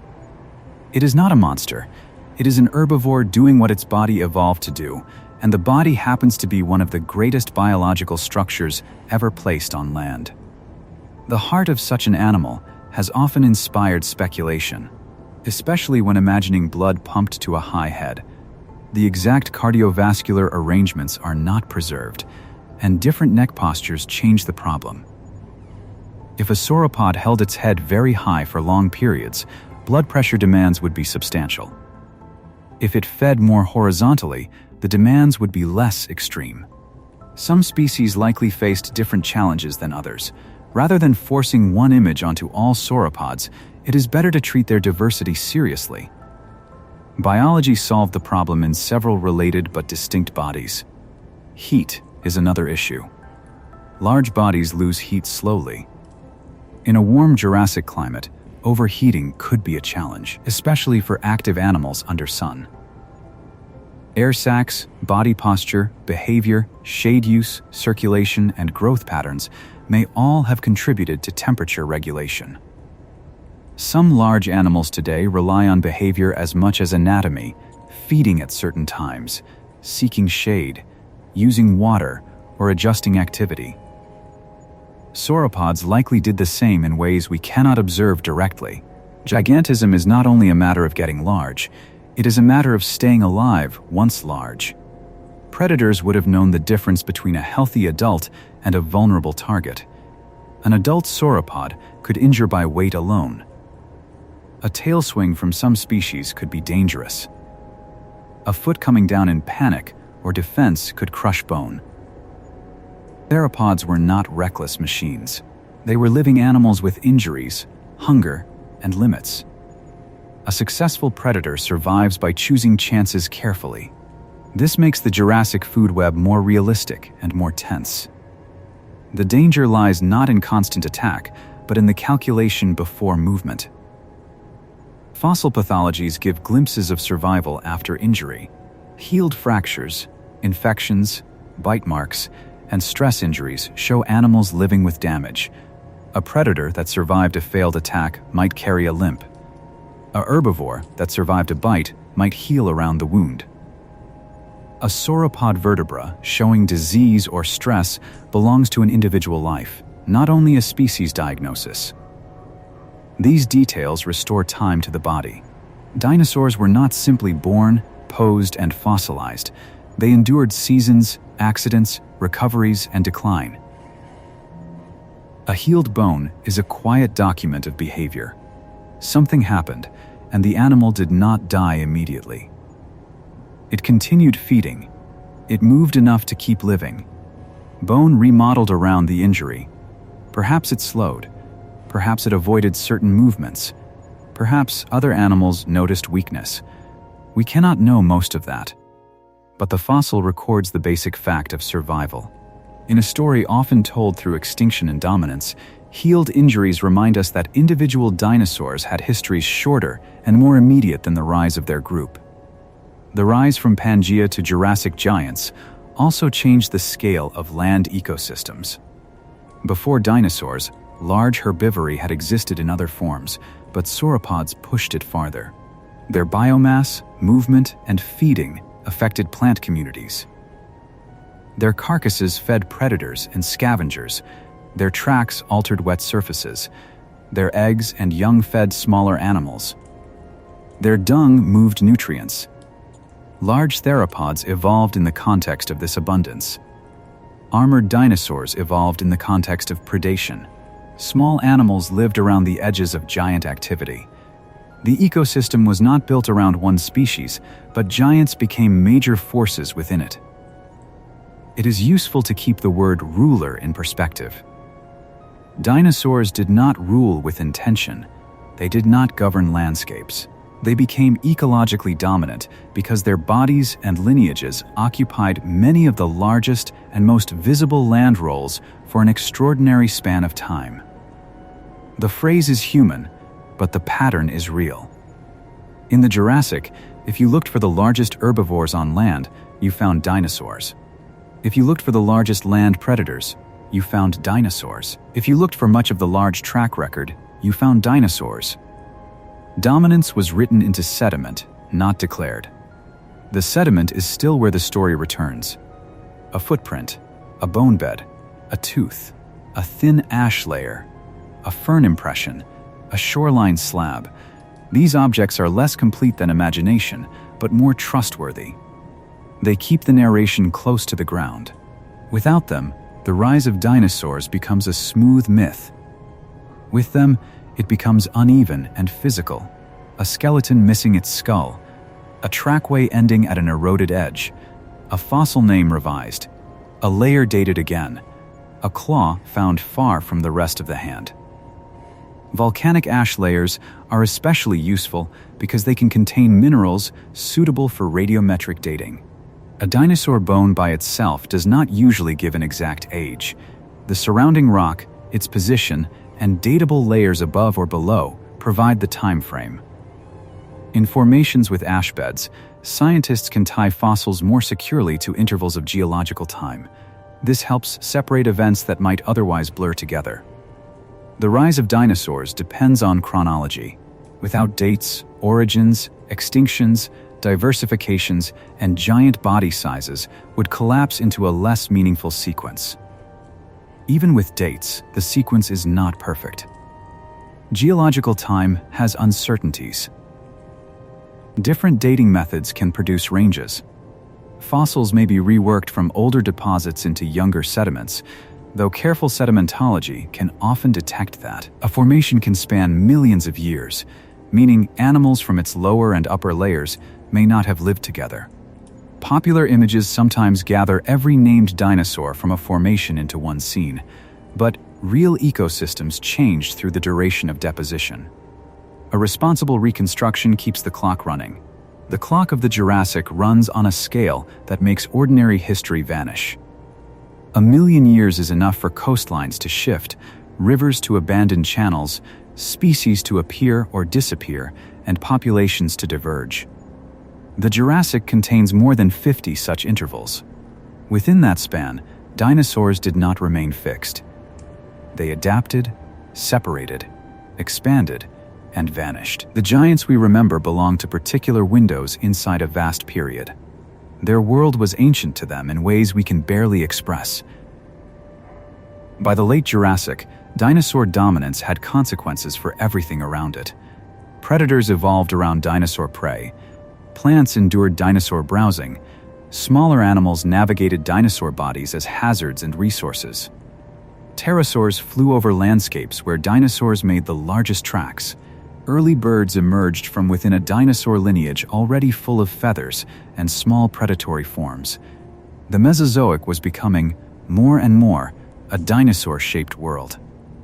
It would continue into the Cretaceous, changing again with flowering plants, new herbivore groups, tyrannosaurs, titanosaurs, and eventually the asteroid that ended the non-avian branches.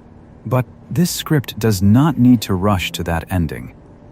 The title belongs to the rise, not the fall. The path from Pangaea to Jurassic giants is already vast enough. It begins with small animals on a connected supercontinent and passes through a crisis that reset ecosystems. It follows survivors into forests without flowers and floodplains where new tracks multiply. It watches necks lengthen, bodies expand, predators specialize, and continents pull apart. It arrives at a world where giants are not anomalies but regular members of the land. In that world, a young sauropod might move along the edge of a river with others of similar size, keeping to vegetation thick enough to offer some cover. Adults feed farther off, too large for the same paths. A theropod track crosses the mud nearby, not proof of an attack, only proof of shared space. Horsetails grow in wet ground. Conifer branches shift above. The river carries silt around stones and roots. Nothing in the scene knows it is iconic. It is simply afternoon in the Jurassic. Scientific names can sometimes make these animals feel distant, but each name is attached to real remains. Diplodocus is attached to vertebrae, limbs, and long skeletal proportions. Allosaurus is attached to skulls, teeth, and quarries full of predatory evidence. Stegosaurus is attached to plates, spikes, and unusual posture. Giraffatitan is attached to towering limb and neck material from Tendaguru. These names are tools for organizing evidence, not spells. They allow comparison, revision, and debate. Behind each one is a set of bones that entered human knowledge through rock. The process of entering knowledge can be rough. Fossils weather out and break. Early collectors sometimes removed bones quickly or without modern documentation. Historical specimens may lack precise locality information. Some were reconstructed with missing parts borrowed from relatives. Museum mounts have been altered as anatomy was reinterpreted. The public sees the clean silhouette. Science remembers the plaster, quarry maps, field notes, mistakes, and corrections. The rise of dinosaurs is therefore also a story of how evidence is handled after discovery. Modern tools have changed that handling. CT scanning reveals internal structures without cutting a fossil open. Digital models test motion and stress. Isotope studies can suggest aspects of diet, climate, or movement, though they require caution. Microscopy reads growth in bone tissue. Cladistic analysis compares anatomical traits across many species to infer relationships. Sedimentology reconstructs environments. No single method carries the whole story. The rise from early dinosaurs to giants becomes clearer when multiple lines of evidence converge. Those methods have also corrected dramatic but unsupported ideas. Sauropods were not swamp-bound animals unable to support themselves. Stegosaurus did not need a second brain in its hips. Theropods were not all scaly, tail-dragging monsters. Dinosaurs were not evolutionary failures waiting for mammals to replace them. They were successful for an immense span of time, and one branch survives as birds. Correcting old images does not make the animals less fascinating. It makes them more alive, because their real biology is stranger and more coherent than the myths. A living bird on a modern branch is not a sauropod, not an Allosaurus, not a Triassic runner crossing red mud. But it belongs to the surviving dinosaur line. Its feathers, hollow bones, eggs, and gait carry deep inheritance transformed by time. When it turns its head quickly, grips bark, or lifts into air, it offers a small continuation of a much older story. The Jurassic giants are gone. Pangaea is gone. The Atlantic lies between the old seams. But the dinosaur lineage did not vanish completely. It changed scale and remained. The Atlantic itself remains a monument to the breakup that framed the rise. It continues to widen slowly along the mid-ocean ridge. The coastlines that once touched are separated by water, but their rocks still match in age and volcanic history. Basalts from the central Atlantic magmatic province lie on both sides of the ocean, like pages torn from the same book. Rift basins along eastern North America preserve tracks and sediments from the time when the split was young. Geology remembers the shape of Pangaea even after the map forgets. This connection between tectonics and life is central. Plate movement changes climate and geography. Climate shapes vegetation. Vegetation supports herbivores. Herbivores support predators. Extinction removes some players and leaves others. Isolation creates new evolutionary paths. Sediment preserves the results unevenly. The rise of dinosaurs cannot be understood only by looking at dinosaur bones, because the bones are responses to a changing planet. Pangaea made their early spread possible.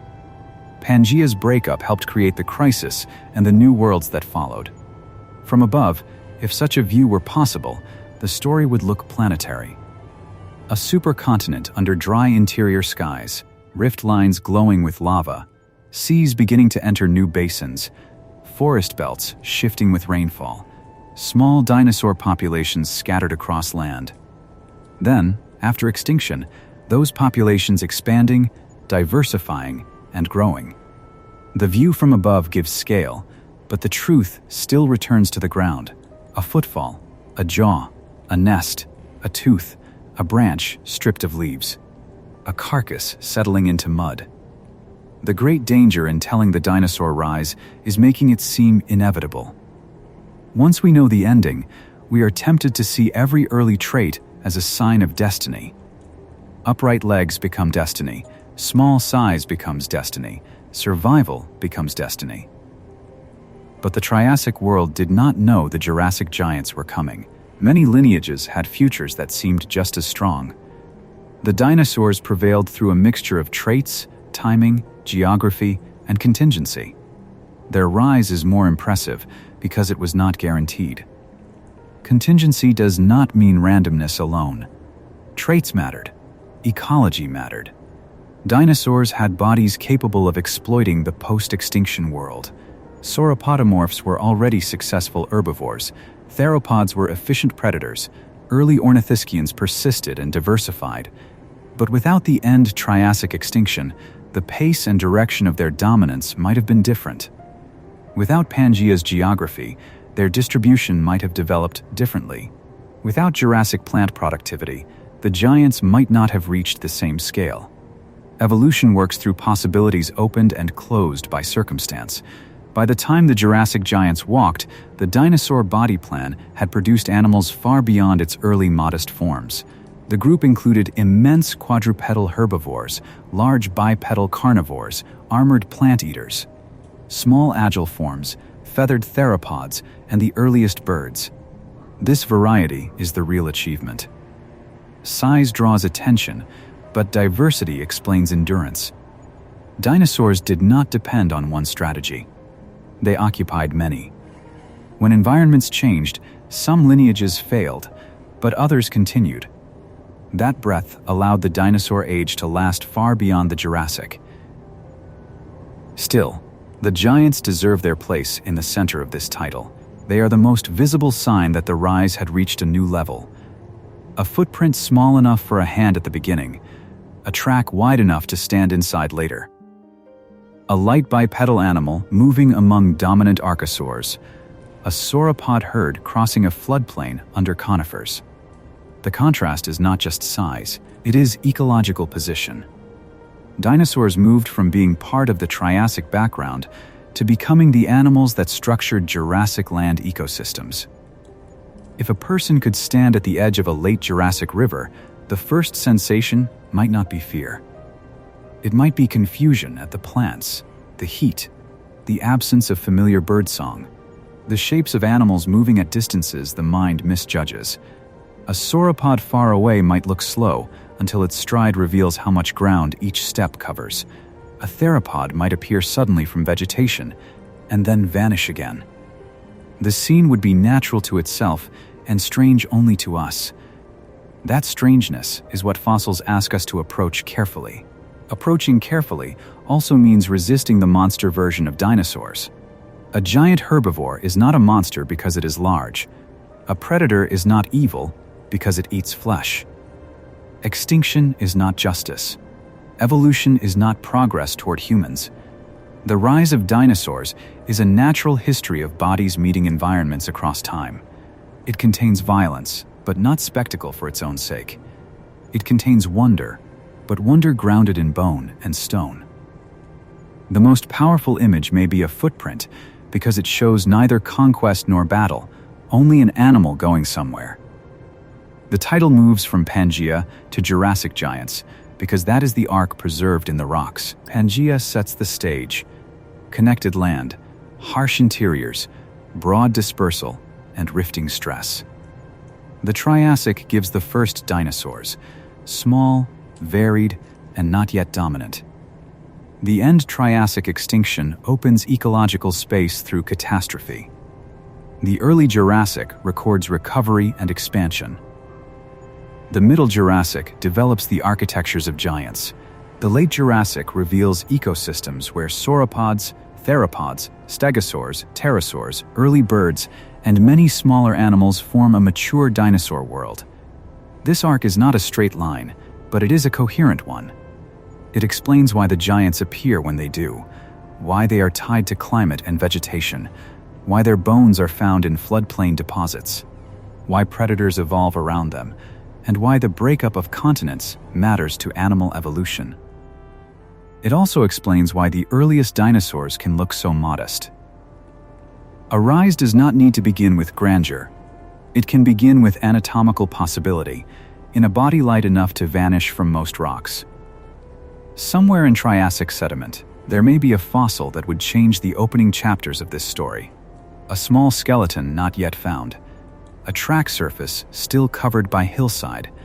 A jaw in a drawer, misidentified or waiting for study. The first dinosaurs we know are not necessarily the first dinosaurs that lived. The unknown is not empty. It is buried. Paleontology advances by making small parts of that buried world visible, and each new piece can alter the path from origin to giant. The same is true for behavior. We can infer movement from limbs and tracks. We can infer diet from teeth, jaws, gut volume, wear, and sometimes stomach contents or coprolites. We can infer growth from bone tissue. We can infer injury from pathology. We can infer environment from sediment and plants. But behavior leaves fewer direct traces than bones do. Did a particular sauropod species migrate seasonally? Did certain theropods hunt cooperatively? How did juveniles avoid predators? How did display structures appear in life? Some answers remain partial, and they should remain partial until evidence improves. Even color is mostly beyond reach for many of the animals in this story.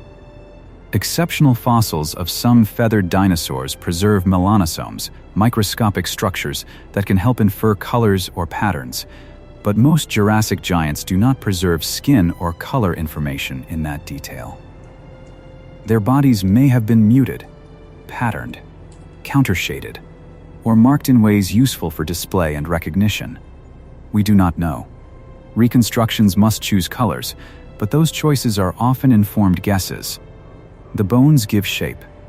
The living surface remains partly hidden. Hidden surfaces are part of what makes the fossils powerful. A sauropod femur tells us height, mass, muscle, growth, and stress, but not the exact texture of warm skin under sunlight.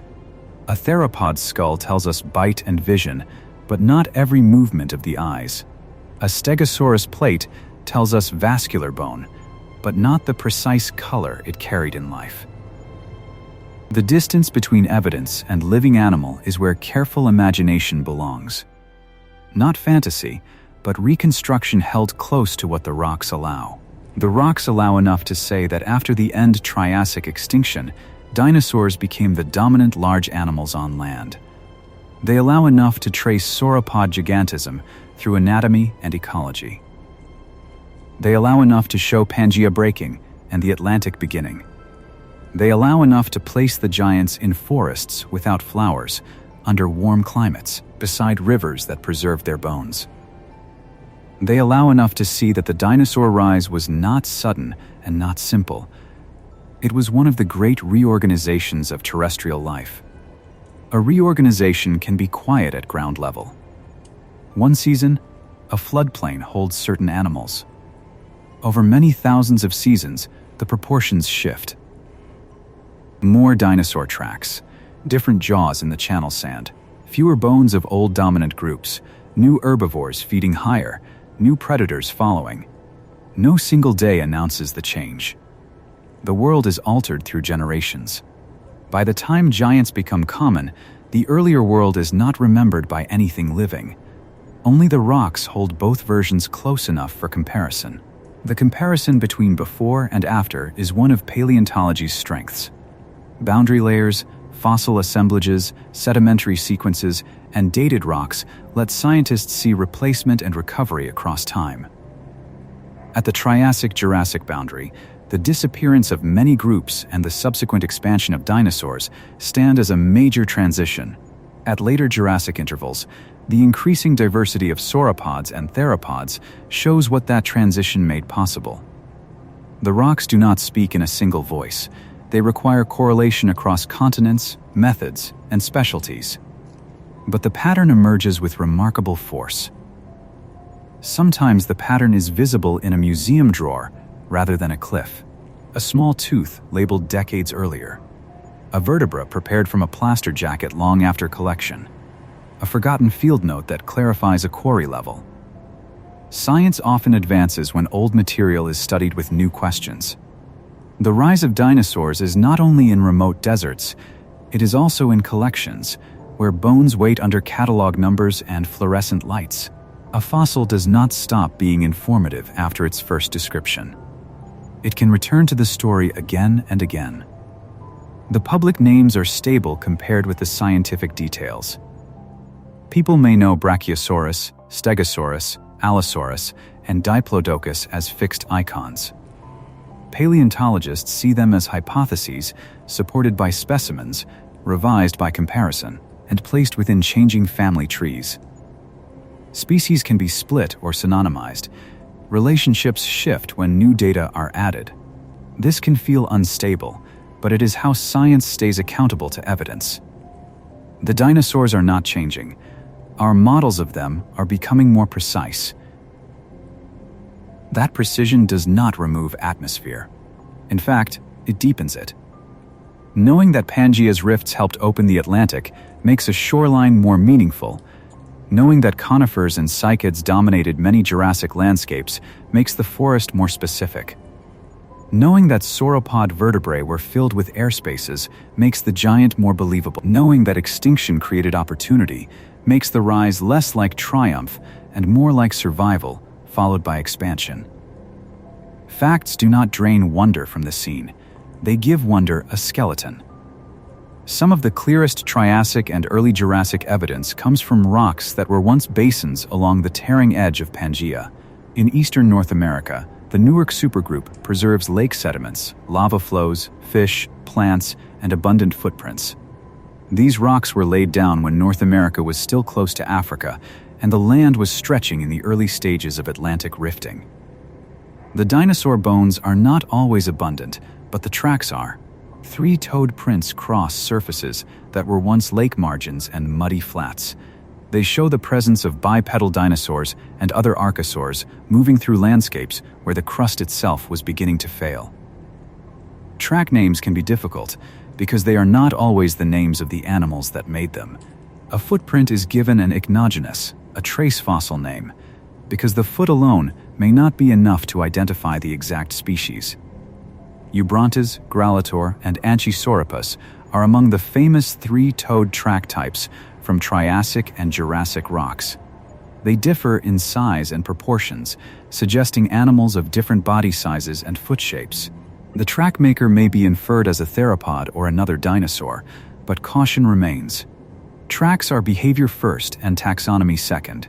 They record an animal present in a place, even when bones are missing. A track surface can preserve a kind of crowded quiet. One animal crosses from left to right. Another moves at an angle. Smaller prints appear near the larger ones, not necessarily together, but on the same exposed mudflat. Ripple marks from shallow water run between the tracks. Mud cracks may show drying after the animals passed. Raindrop impressions sometimes survive as tiny pits. These details place dinosaurs inside weather. They were not moving through a blank diagram of Pangaea. They were stepping across wet sediment that dried, cracked, flooded, and disappeared under new layers. The Newark rocks also preserve repeated lake cycles influenced by climate rhythms. In long-lived rift basins, lake depth changed as rainfall and evaporation shifted through time. Dark shales may record deeper, quieter water. Red beds may record oxygen-rich floodplain or shallow conditions. Basalt flows mark volcanic pulses.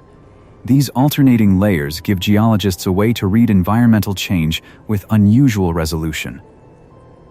Dinosaurs and their contemporaries lived through these cycles at ground level, responding to water availability, vegetation, and seasonal stress while the basin accumulated the record that would later reveal them. The presence of large tracts after the end Triassic extinction has been used to discuss dinosaur expansion, but interpreting tract size changes requires care. A larger footprint can mean a larger animal, but it can also reflect preservation, sampling, local habitat use, or which animals happen to cross the surface. Still, broad patterns suggest that theropod dinosaurs became more prominent and sometimes larger in the early Jurassic than they had been in many late Triassic communities. The tracks do not tell the whole story alone. They strengthen the larger signal already seen in bones and ecological turnover. There is something intimate about an animal known only by its walking. No skull to stare back, no teeth to measure, no limb bone to weigh, just the rhythm of feet. The animal came through when the surface was soft, placed its weight, and continued.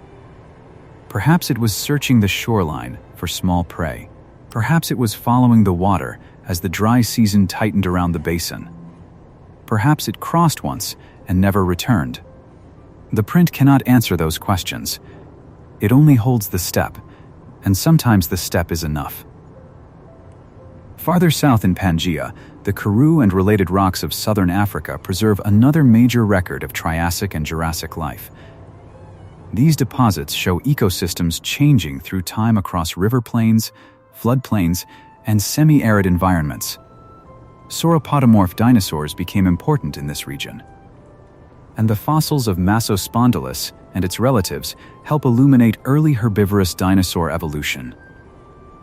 The rocks also preserve therapsids and other animals that connect the dinosaur story to the history of mammals. Pangaea was not a dinosaur stage alone. It was a shared world where several great vertebrate histories overlapped. In the Elliott Formation, eggs and embryos associated with Massospondylus give rare access to reproduction near the early part of the sauropodomorph story. The embryos show proportions different from adults, including relatively large heads and different limb relationships. This matters because growth changes how an animal lives. A hatchling does not feed at adult height. It does not move with adult mass. It faces different predators and uses different shelter. A dinosaur species is therefore not one body, but a sequence of bodies through life.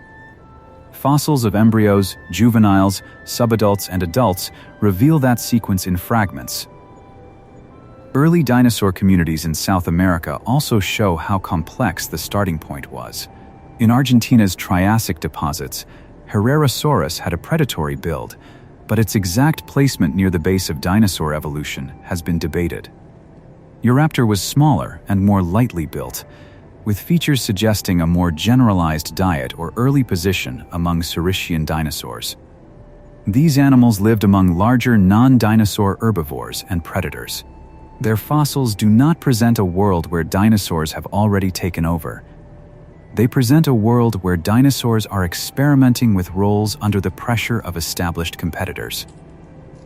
A tooth from Herrerasaurus is not just a symbol of predation. It is a tool shaped by diet. The serrations along the edge turn a tooth into a cutting surface. The curve helps hold flesh. The root anchors the tooth in a jaw that had to absorb stress from feeding. If the tooth broke, replacement would matter. Predatory dinosaurs and their relatives carried mouths that were constantly renewed through life. A shed tooth on a floodplain could be lost in minutes or buried for millions of years, depending on the next movement of water. The earliest dinosaurs were also not alone in standing upright. Some crocodile-line archosaurs evolved erect or semi-erect postures, and several were formidable land animals. This is one reason dinosaur success cannot be reduced to leg position alone. Evolution often produces similar solutions in different groups when similar mechanical problems are present. What distinguished dinosaurs was a larger combination of traits and circumstances. Their hips, limbs, growth, reproduction, movement, and ecological flexibility interacted with extinction and geography. Their rise was not a single invention. It was a convergence of many useful features meeting an altered world. The word superior should be avoided. Dinosaurs were not superior to pseudoseuchians in any absolute sense. Modern crocodilians are pseudoseuchian survivors, and they remain highly successful in their own environments. Late Triassic pseudoseuchians were diverse, powerful, and ecologically important. Their losses at the boundary were not a verdict on poor design. They were the result of a planetary disturbance that pushed environments beyond the tolerances of many lineages. Dinosaurs survived in greater numbers and broader roles, and afterward they expanded. That is success. But it is not destiny or moral ranking. Volcanism at the end of the Triassic was dangerous, partly because it affected systems beyond the immediate lava fields. Lava buried local landscapes, but gases changed distant ones. Carbon dioxide altered climate and ocean chemistry. Sulfur aerosols could dim sunlight for shorter intervals. Mercury and other volcanic signals appear in some boundary sediments, suggesting toxic stress. Oceans became harder places for many organisms that built shells or skeletons. On land, heat, drought, rainfall shifts, fire regimes, and plant disruption could cascade through food webs. A dinosaur far from a lava flow could still live under its atmospheric consequences. The extinction did not remove all competitors or instantly create modern-looking dinosaur faunas. Recovery took time. Some ecosystems were simplified, some lineages persisted in reduced diversity.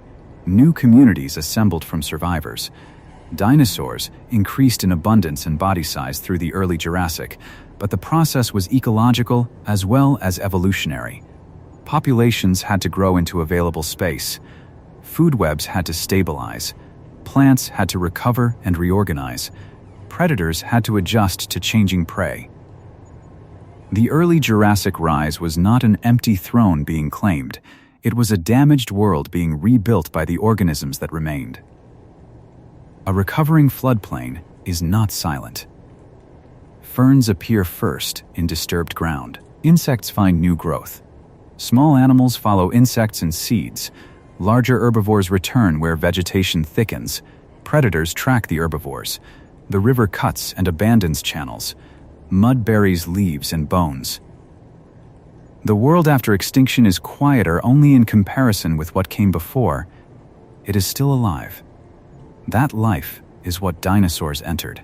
They did not rise through emptiness. They rose through recovery, in landscapes where every surviving lineage was also trying to begin again. Over enough time, recovery becomes abundance. The early Jurassic gives way to the Middle Jurassic, and the dinosaur signal grows stronger. Sauropods increase in size and variety. Theropods become more diverse predators. The first armored dinosaur experiments continue. Pterosaurs cross over shorelines and inland basins. Marine reptiles fill warm seas. The planet has not forgotten the crisis, but life has reorganized around it. The animals now moving through the forests are no longer marginal descendants of a difficult origin.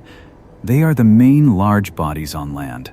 The Middle Jurassic fossil record is frustrating because it is less complete in many places than the records before and after. This creates gaps in exactly the interval when several major dinosaur lineages were changing quickly. Paleontologists sometimes call parts of this record obscure, not because little happened, but because preservation and exposure are uneven. Important fossils from China, Europe, South America, Africa, and elsewhere show that sauropods and theropods were diversifying, but many relationships remain under study. The giants of the late Jurassic have roots in this less familiar interval, where the evidence is often fragmentary but crucial. A fragment can still carry a major clue. One vertebra can show whether a neck was lengthening, whether air spaces invaded the bone, whether a lineage belonged near one branch or another. A partial jaw can reveal tooth shape and feeding style. A limb bone can indicate size and posture. Paleontology often works by placing incomplete pieces into a comparative framework. The rise of dinosaurs is therefore not always told by complete skeletons. Sometimes it advances through a single bone that changes the probable shape of an entire animal. As sauropods grew, they entered a size range that changed predator-prey relationships. A young sauropod remained vulnerable, but an adult could outgrow the practical hunting capacity of many carnivores. This does not mean adult giants were never attacked. It means the risk changed. Predators may have focused on juveniles, sick animals, trapped individuals, or carcasses. The presence of enormous adults would also shape predator behavior through avoidance. In an ecosystem, power is often expressed by what does not happen, the attack not attempted, the path not chosen, the distance maintained. Tail use in sauropods is another area where caution is useful. Diplodocid tails were long and may have been capable of rapid movement near the tip, leading to ideas about whip like cracking or display. Whether they actually produced sonic cracks remains debated and depends on soft tissue reconstruction, muscle power, and mechanical limits. The tail certainly contributed to balance and communication, and it may have had defensive value.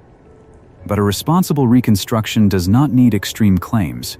The structure was impressive enough as part of a body plan that balanced an enormous neck and trunk. Sauropod skulls are often rare compared with their postcranial skeletons. Skulls are lighter, more fragile, and more easily separated from the body after death.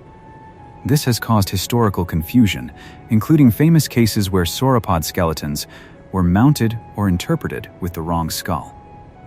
A skull changes how an animal is understood because it carries feeding information, tooth shape, jaw mechanics, nostril position, muscle attachments, and sensory openings. When a sauropod skull is found with associated body material, it can clarify the biology of an entire lineage. The skull of a giant can feel almost understated.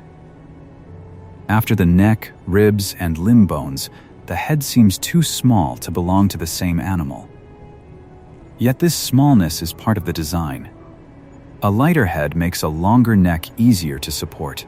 Teeth at the front can crop vegetation without heavy chewing muscles. The mouth gathers food, the body processes it. The giant does not need a massive skull if its feeding strategy is built around reach, volume, and digestion. The head is modest because the rest of the system is enormous. Feeding height is written not only in necks, but in the plants around them. A forest with tall conifers creates one set of opportunities. Open fern-rich areas create another. River margins with young growth create still another. A sauropod that can sweep its neck across a broad arc may feed efficiently in low vegetation without taking many steps. A high browser may exploit branches inaccessible to smaller herbivores.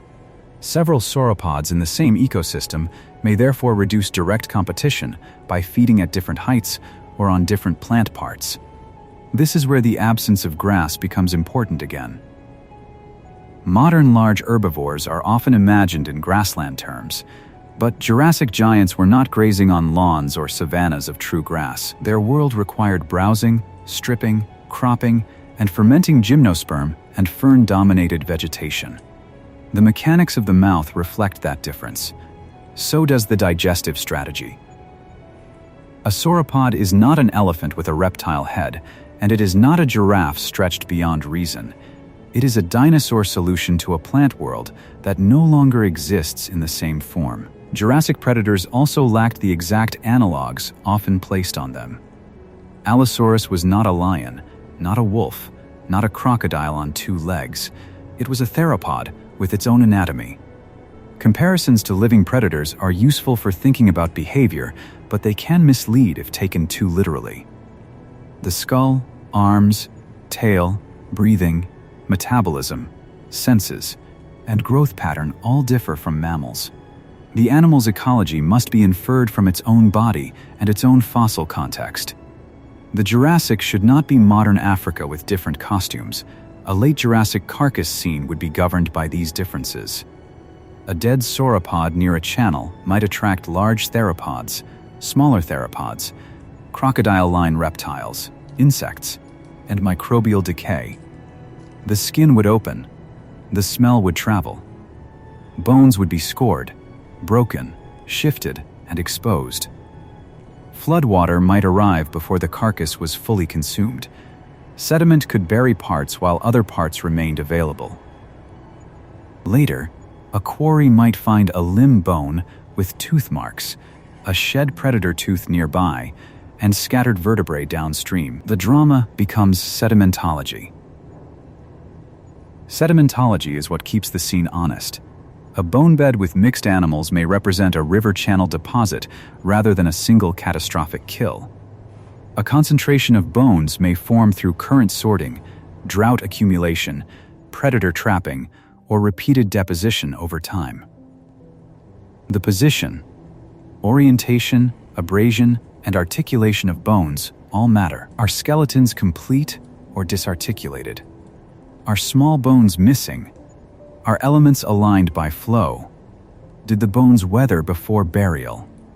These questions shape whether a fossil site tells us about behavior, environment, transport, or all three.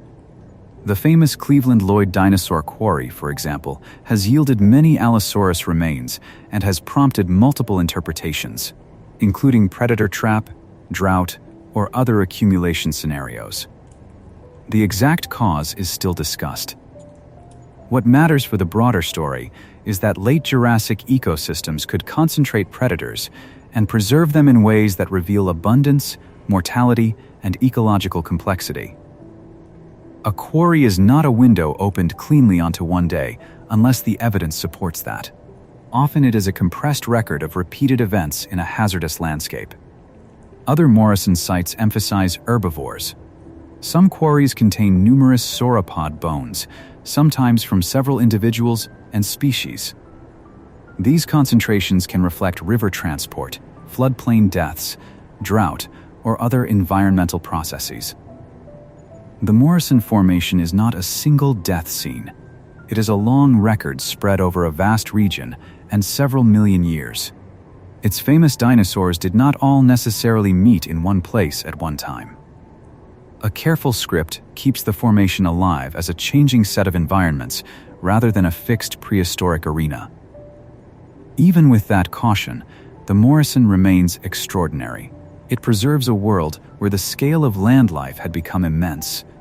A person walking through one of those environments would be small among animals, small among conifers, small beside riverbanks cut by seasonal water. Sauropods could dominate the horizon. A stegosaur could move with plates catching light through the understory. A theropod could cross behind a stand of vegetation and leave no trace except a few prints in damp mud. The formation gives enough evidence to make that world specific. Specificity is the difference between wonder and vagueness. Red mud instead of simply ground. Conifers instead of trees. A shed tooth instead of danger. A healed puncture instead of violence. A trackway instead of migration. A vertebra filled with air spaces instead of a miracle of size. The more precise the evidence becomes, the less the dinosaurs need exaggeration. Their reality is already large enough. They do not need to be made into dragons. The bones, if listened to carefully, are stranger than invention. The rise also asks us to think about time in layers, not just sequence. The Triassic world sits below the Jurassic in rocks, but it also remains inside the Jurassic through inheritance.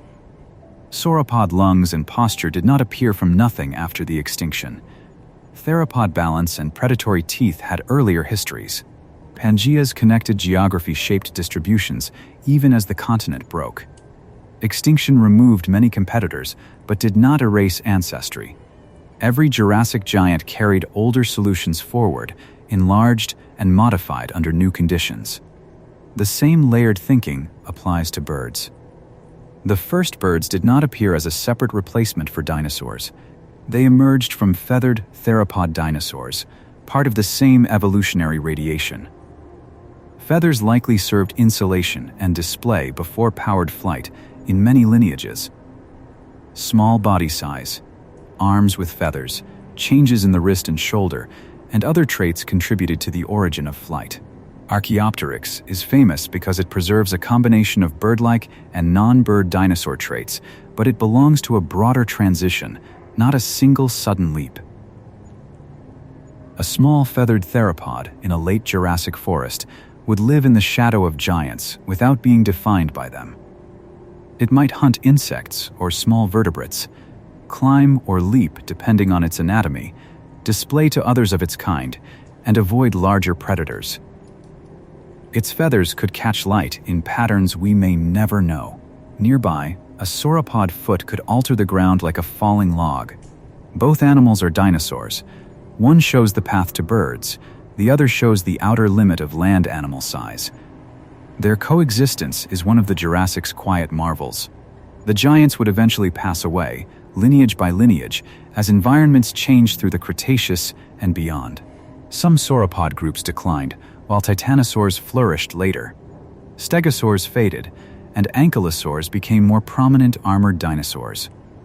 Allosauroid predators gave way in some regions to different carnivore groups. Flowering plants transformed ecosystems. Sea levels rose and fell. Continents continued to divide. The Jurassic was not the final form of dinosaur success. It was a powerful middle chapter, the point at which the rise became unmistakable. Calling it a middle chapter should not reduce it. The Jurassic contains the first birds, many classic sauropods, major theropod radiations, iconic armored dinosaurs, important marine reptiles, pterosaurs, and the continuing physical breakup of Pangaea. It is long enough for multiple ecosystems to appear and vanish. The giants are not merely a prelude to later Cretaceous fame. They are the culmination of early dinosaur expansion and the foundation for later dinosaur worlds. Without the Jurassic, the dinosaur age would not have the scale we associate with it. The Jurassic period is commonly dated from about 201 to 145 million years ago, though boundary ages are refined as geological timescales improve. It is divided into early, middle, and late epochs, each with its own fossil record and evolutionary patterns. The rise from Pangaea to giants spans the late Triassic into these Jurassic intervals. This chronology matters because the title covers a transformation, not a snapshot. It asks how small early dinosaurs became part of a world where animals like Diplodocus and Giraffatitan could exist. The answer, in the end, is not one answer. It is a chain. Pangaea connected and stressed the world. Early dinosaurs evolved useful bodies within crowded archosaur ecosystems. Volcanism and extinction broke the old dominance. Survivors expanded into damaged but recovering habitats. Plants fed herbivores. Herbivores supported predators. Sauropodomorph anatomy opened a path toward enormous size. Air spaces, long necks, pillar legs, rapid growth, eggs, digestion, and warm productive landscapes made giants possible. Then, rivers buried enough evidence for us to see part of it. That chain reaches across stone surfaces all over the modern world. A quarry in Utah, a track slab in Connecticut, a limestone bed in Bavaria, a Tendaguru skeleton in a museum, a Triassic bone from Argentina, a rift basalt on the edge of the Atlantic. These objects are separated now, but in the story they connect. They are fragments of one planetary transformation, a supercontinent splitting, ecosystems collapsing and rebuilding, dinosaurs moving from the margins into dominance, and giants stepping into forests that no human eye would ever see alive. The more the pieces are gathered, the less the rise feels like a sudden takeover. It feels like weathering in reverse, a form emerging slowly from stone. First the toes, then the ankle, then the hip, then the neck, then the full weight of a sauropod pressing into mud. The story becomes visible only because rock preserves pieces from different moments and lets us place them beside one another. Deep time is not a single view. It is an assembly. Some pieces are still missing from that assembly, and they may remain missing forever. There are animals that lived in upland forests where erosion removed their bones before burial. There are island or coastal populations lost beneath younger seas. There are delicate skeletons crushed beyond recognition. There are eggs trampled before fossilization, feathers decayed before mineral films could capture them, and tracks erased by the next storm. The rise of dinosaurs was far richer than the record that survives. That incompleteness should not discourage reconstruction. It should make every surviving clue feel more valuable. In the end, the strongest reconstruction is one that moves between scale and evidence. Pangaea gives scale. The footprint gives evidence. Extinction gives scale. The boundary layer gives evidence. Sauropod gigantism gives scale. The air-filled vertebra gives evidence. Ecosystem dominance gives scale. The tooth mark gives evidence. A good dinosaur story needs both. Scale without evidence becomes myth. Evidence without scale becomes a catalog. Together, they let the vanished world feel both immense and specific. This is why the rise of dinosaurs continues to hold attention. It is not only that the animals were large, though some were. It is not only that they are extinct, though most branches. It is that their history connects body and planet so clearly. A change in the deep earth affects the atmosphere. The atmosphere affects plants. Plants affect herbivores. Herbivores affect predators. Continents divide populations. Sediment preserves the aftermath. A footprint becomes the meeting point of biology, climate, geology, and time. The same meeting point exists in every fossil, even a small one. A tooth carries the chemistry of enamel, the mechanics of a jaw, the diet of an animal, the age of a rock layer, and the environment that buried it. A fern impression carries climate, plant evolution, sediment grain size, and the food base of herbivores. A sauropod limb bone carries growth, posture, mass, and death. Nothing in the dinosaur record is only itself. Each object points outward into a world. That world was never static. Pangaea continued to split. The Jurassic Atlantic widened. Seas flooded and withdrew. River systems shifted. Dinosaur lineages branched and ended. Forests changed composition. Predators adapted to prey, and prey to predators. The giants stood inside motion, even when our reconstructions freeze them in a single pose. A mounted skeleton may seem permanent, but the living animal was part of a landscape in flux. Its stability was momentary, renewed with every breath and every step. Perhaps that is the quietest truth in the rise of dinosaurs. The giants were temporary. Not temporary to themselves, because an animal only lives its life, but temporary to the planet that made them. They appeared after long preparation, flourished in particular worlds, and left when conditions and lineages changed. Their bones remained, not because permanence belonged to them, but because minerals replaced tissue and rock protected the shape. The grandeur we see now is partly biological and partly geological. Life made the body. Earth kept the record. The fossil record of the rise is also a record of environments that favored burial. River floodplains are especially important because they repeatedly create the conditions for preservation. A carcass near a channel can be covered by sand during a flood. A lake margin can receive fine mud that seals footprints. A volcanic ashfall can blanket a surface and later provide minerals for dating. Coastal flats can trap shells, bones, and plant remains in quiet layers. These settings do not preserve every habitat equally, but they preserve enough to reveal the outline of a changing dinosaur world. Upland areas are harder to see.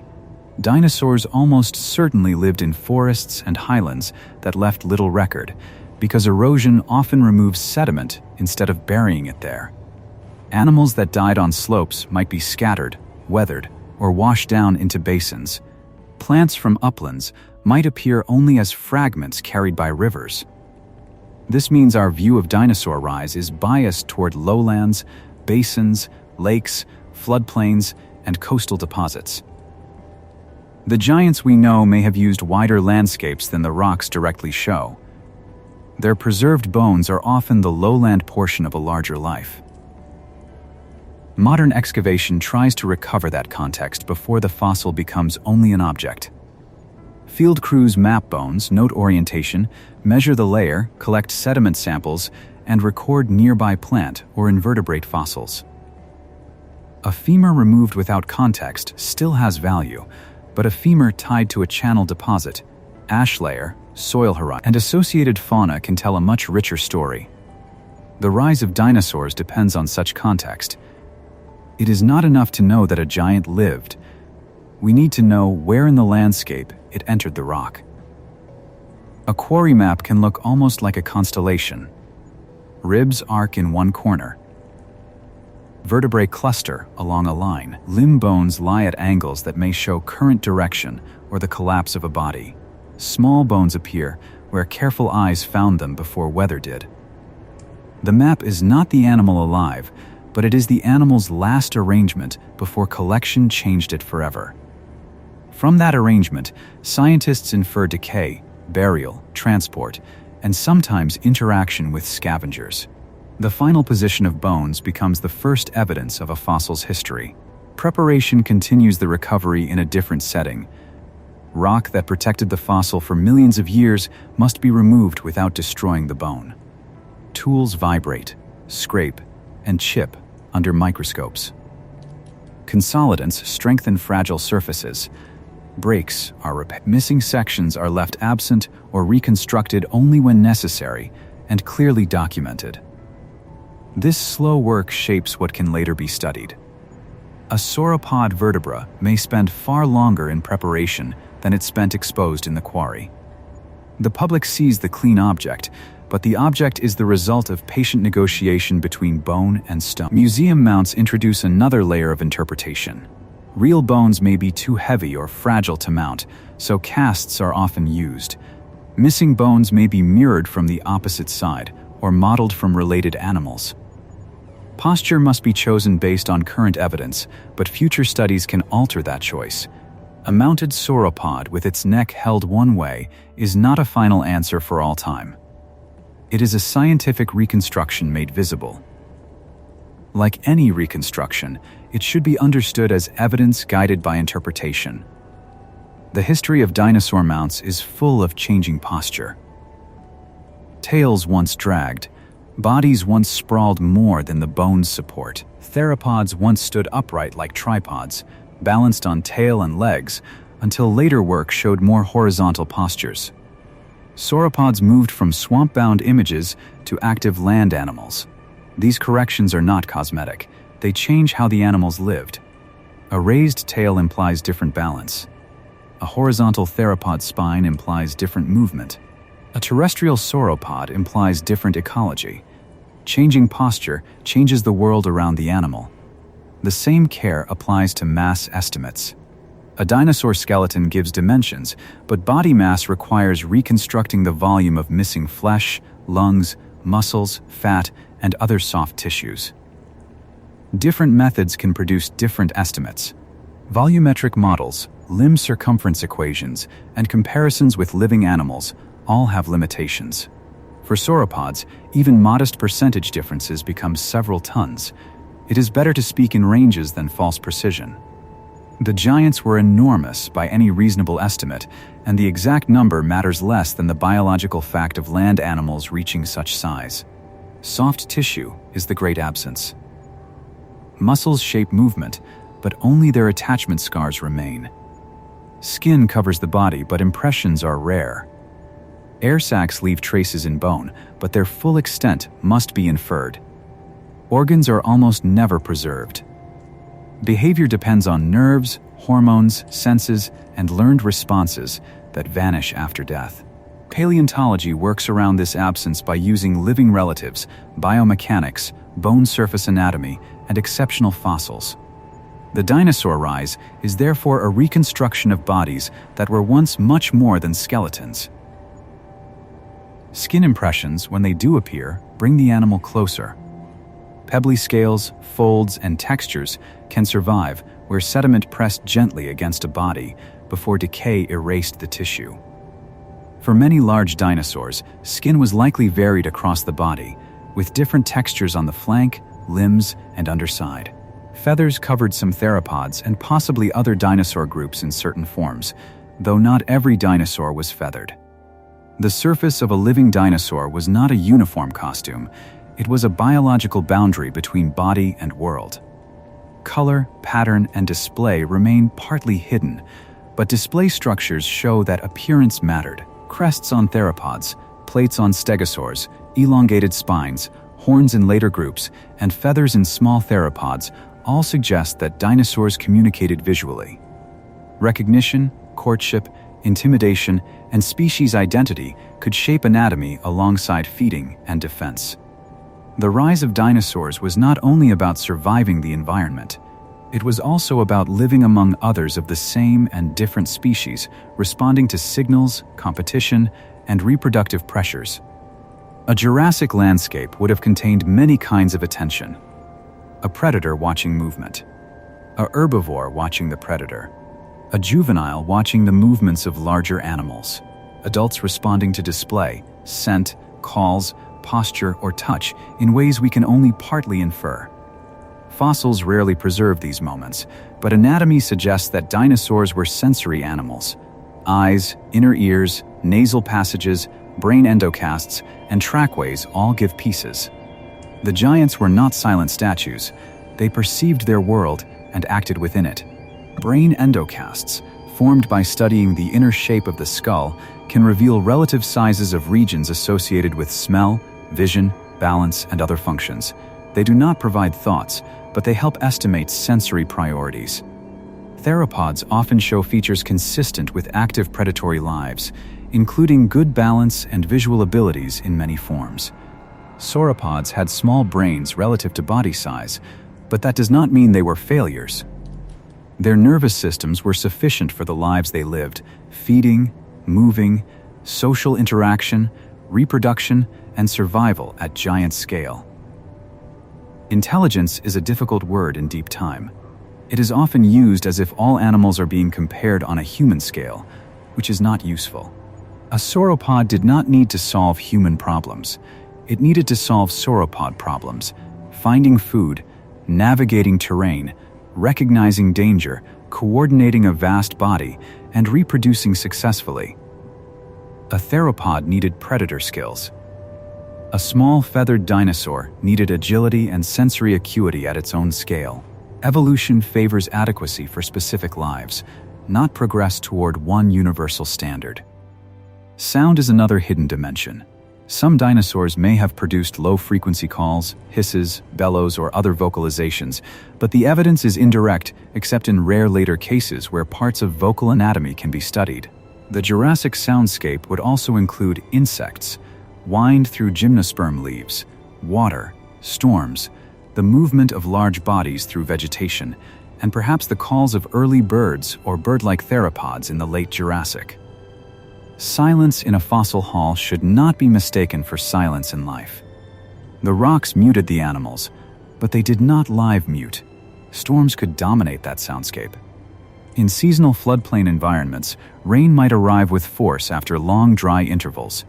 Channels rose, banks failed, logs moved, carcasses shifted, and footprints vanished under new sediment.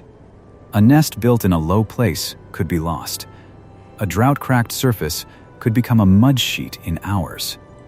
Animals had to live with these pulses. For large dinosaurs, water meant relief and danger together. For paleontologists, those same floods are often the reason bones survived at all. Drought left its own record. Soil horizons, caliche, desiccation cracks, and concentrated remains can suggest intervals when water was limited. Animals may have gathered near shrinking ponds, intensifying competition and predation. Plants would have retreated to moist areas or entered stress. A giant herbivore needing constant intake would be vulnerable to prolonged scarcity. Dinosaur success did not mean freedom from environmental pressure. It meant lineages persisted across pressure, sometimes by movement, sometimes by flexibility, sometimes by numbers, and sometimes by the luck of being in a less affected region. Seasonal stress may also help explain why growth marks appear in some dinosaur bones. A growing animal can record pauses or slowdowns linked to annual cycles, drought, food availability, or physiology. The interpretation is complex, but the principle is powerful. Time can be written inside bone. A sauropod limb is not only a support column, it is a growth record. The lines and tissues inside it show that giant bodies were assembled through changing conditions, not under perfect uniform abundance. Even in warm greenhouse worlds, seasons mattered. At polar latitudes, the dinosaur story becomes still more varied. Jurassic and Cretaceous dinosaurs lived in high-latitude environments where light cycles differed strongly from the tropics, though climates were generally warmer than modern polar regions. These animals faced months of low light or darkness, depending on time and place, along with seasonal plant growth. Fossils from later periods show dinosaurs adapted to such conditions, and Jurassic high-latitude records add to the broader picture.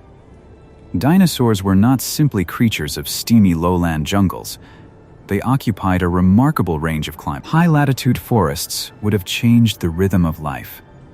Even without freezing winters like the modern polar extremes, light itself becomes seasonal. Plants respond. Insects respond. Herbivores follow the available food. Some animals may have migrated, while others remained and endured. The evidence is uneven, but the possibility widens the dinosaur world. The rise that began on Pangaea did not produce a narrow ecological group.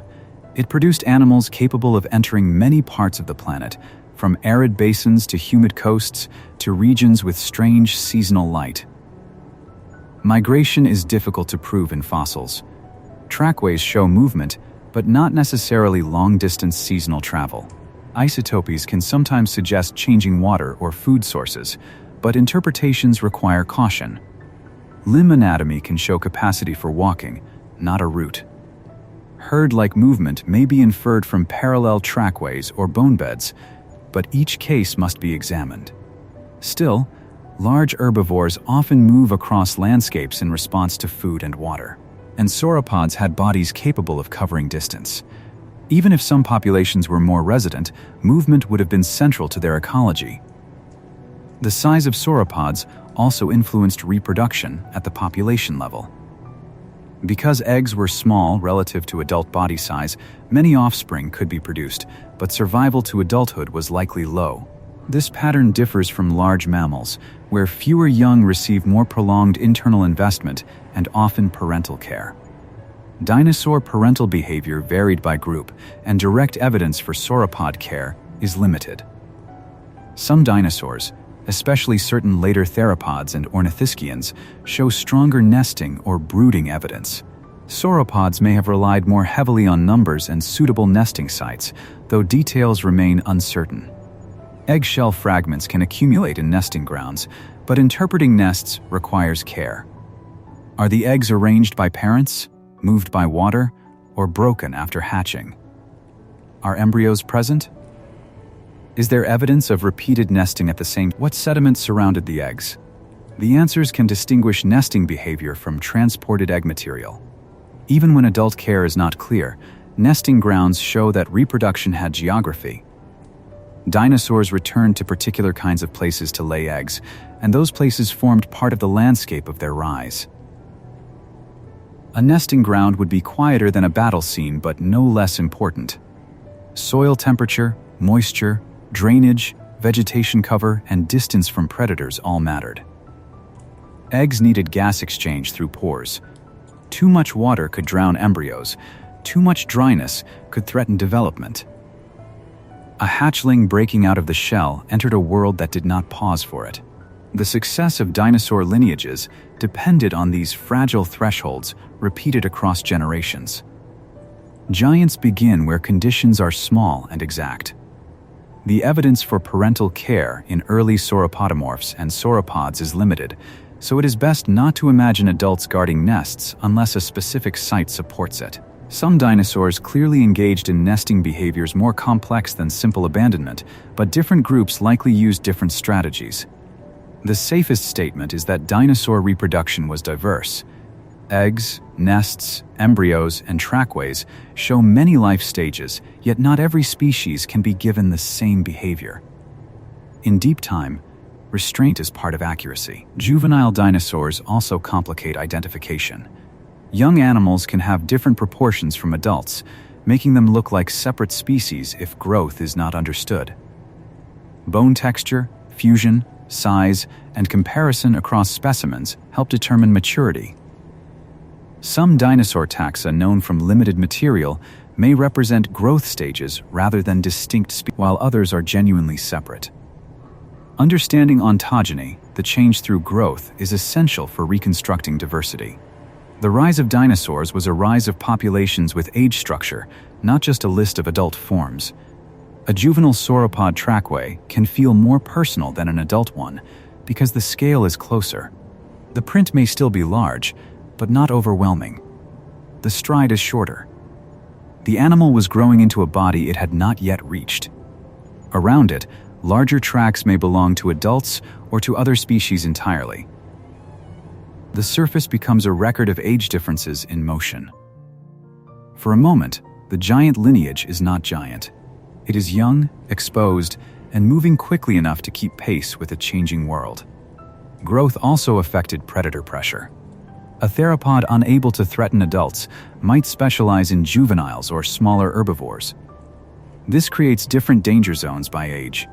Young sauropods may have used denser vegetation or group behavior to reduce risk. Smaller ornithischians may have relied on speed, cover, or armor, depending on lineage. Predators themselves passed through vulnerable juvenile stages when they hunted different prey and avoided larger carnivores. Ecosystems are layered by age as well as by species. Cannibalism, scavenging, and competition among predators may have occurred in some dinosaur groups, as they do in many living carnivores, but each claim needs evidence. Tooth marks on bones of the same group, stomach contents, or repeated associations can suggest such behavior, though interpretation is difficult. A large theropod did not live outside ecological pressure simply because it was dangerous. It competed for carcasses, risked injury, endured hunger, and could become food after death. Apex predators are still biological bodies in a system that wastes little. At smaller scales, mammals and mammaliaforms lived around dinosaurs throughout the Jurassic. They were often small, but not unimportant. Some ate insects, some may have had specialized diets, and later Mesozoic mammals became more diverse than old stereotypes allowed. During the Jurassic rise of dinosaurs, these animals occupied nocturnal or hidden niches in many ecosystems.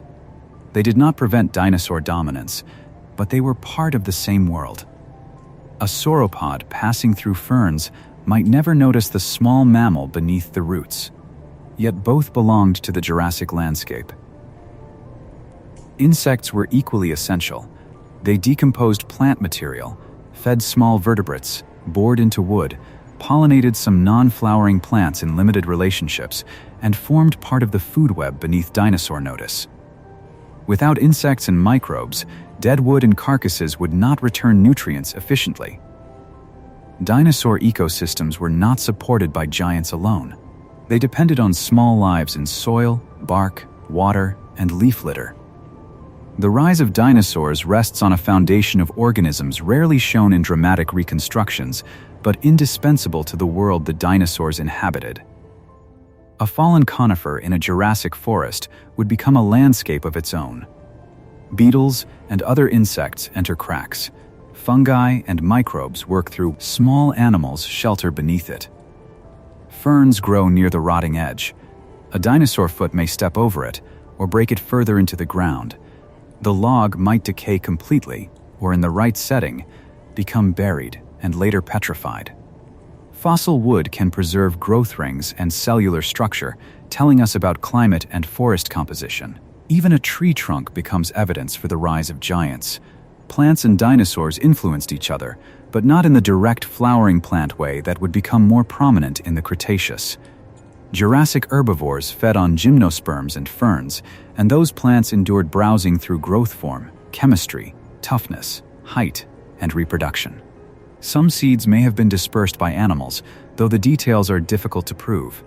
Cycads and Bennettitalians produced reproductive structures that may have interacted with insects or vertebrates. The ecosystem was complex without flowers.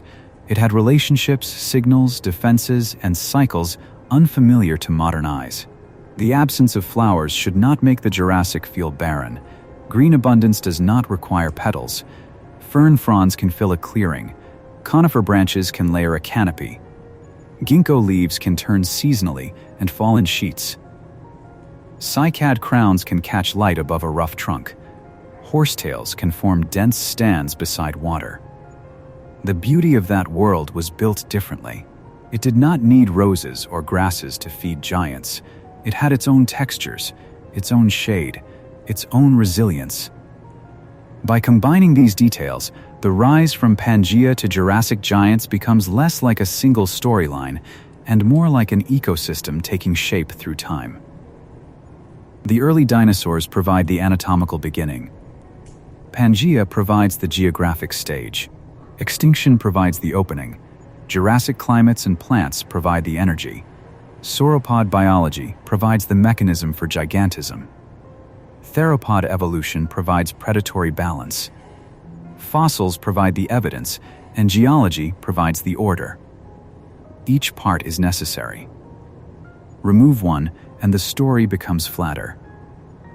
The final picture is not complete, but it is strong. Small Triassic dinosaurs existed in ecosystems where they were not yet dominant.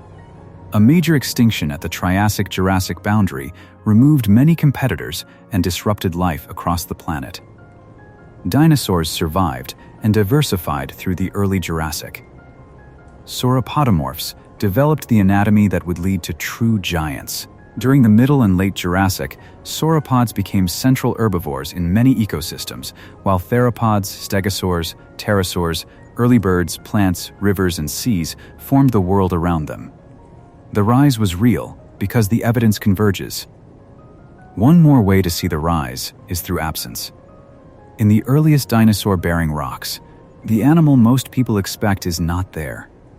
No Diplodocus, no Stegosaurus, no Allosaurus. Instead, there are smaller bodies, uncertain relatives, and communities where other reptiles carry much of the ecological weight. That absence is important. It prevents the Jurassic from being projected backward onto the Triassic. The giants had to be built by time. Their world had to be prepared by survival, extinction, vegetation, and anatomy. A small fossil from the origin interval is not disappointing because it lacks grandeur. It is powerful because it shows how far the lineage had yet to travel. The first dinosaurs also lived with the consequences of earlier recoveries. The end Permian extinction had reshaped the planet long before dinosaur dominance, and Triassic ecosystems were part of that longer rebuilding. Archosaurs diversified in the aftermath. Synapsid relatives of mammals persisted in reduced but important forms. Reptiles entered marine environments in new ways. Plants recolonized and reorganized landscapes. Dinosaurs arose within this wider post-crisis experimentation. Their later success can make them seem separate from everything around them, but they were one response among many to a planet repeatedly altered by catastrophe. Deep time often gives the impression of clean divisions: Permian, Triassic, Jurassic, Cretaceous, in the rocks. Boundaries can be marked, but living worlds do not feel their period names. Animals cross a landscape without knowing a geological interval is ending. Plants release pollen into air that will later define a layer. A river buries bones below a boundary and tracks above it. The divisions are human tools for organizing change. They are necessary, but the animals themselves lived continuously through weather, hunger, growth, and reproduction. The Triassic-Jurassic boundary is therefore both a sharp scientific marker and a lived transition spread across ecosystems. Some lineages vanished quickly in geological terms. Others declined regionally. Survivors did not experience recovery as a concept. They found food where it existed and failed where it did not. The dinosaur rise after the boundary should be imagined at population scale: more successful nests, more juveniles reaching adulthood, more territories occupied, more species appearing through time. Dominance emerged from repeated ordinary survival after extraordinary disruption. Sauropod gigantism also emerged at population scale. A mutation affecting growth or skeletal structure matters only if animals carrying it survive and reproduce.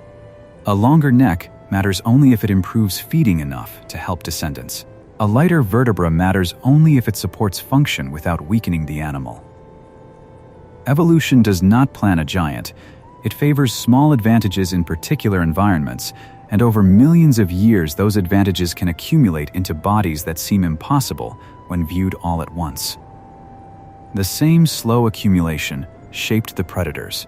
A slightly more effective jaw, a more stable ankle, a better sense of balance, a growth pattern that reaches larger size, or a hunting strategy that reduces injury can alter survival. Large theropods were not designed as villains for sauropods.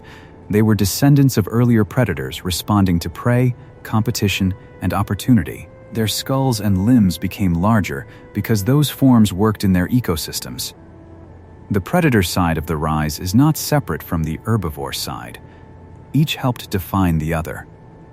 Sometimes the most revealing fossils are the ones that show ordinary replacement, a tooth socket with a new tooth forming below the old one, a bone surface remodeled after stress, a trackway crossing another trackway without incident.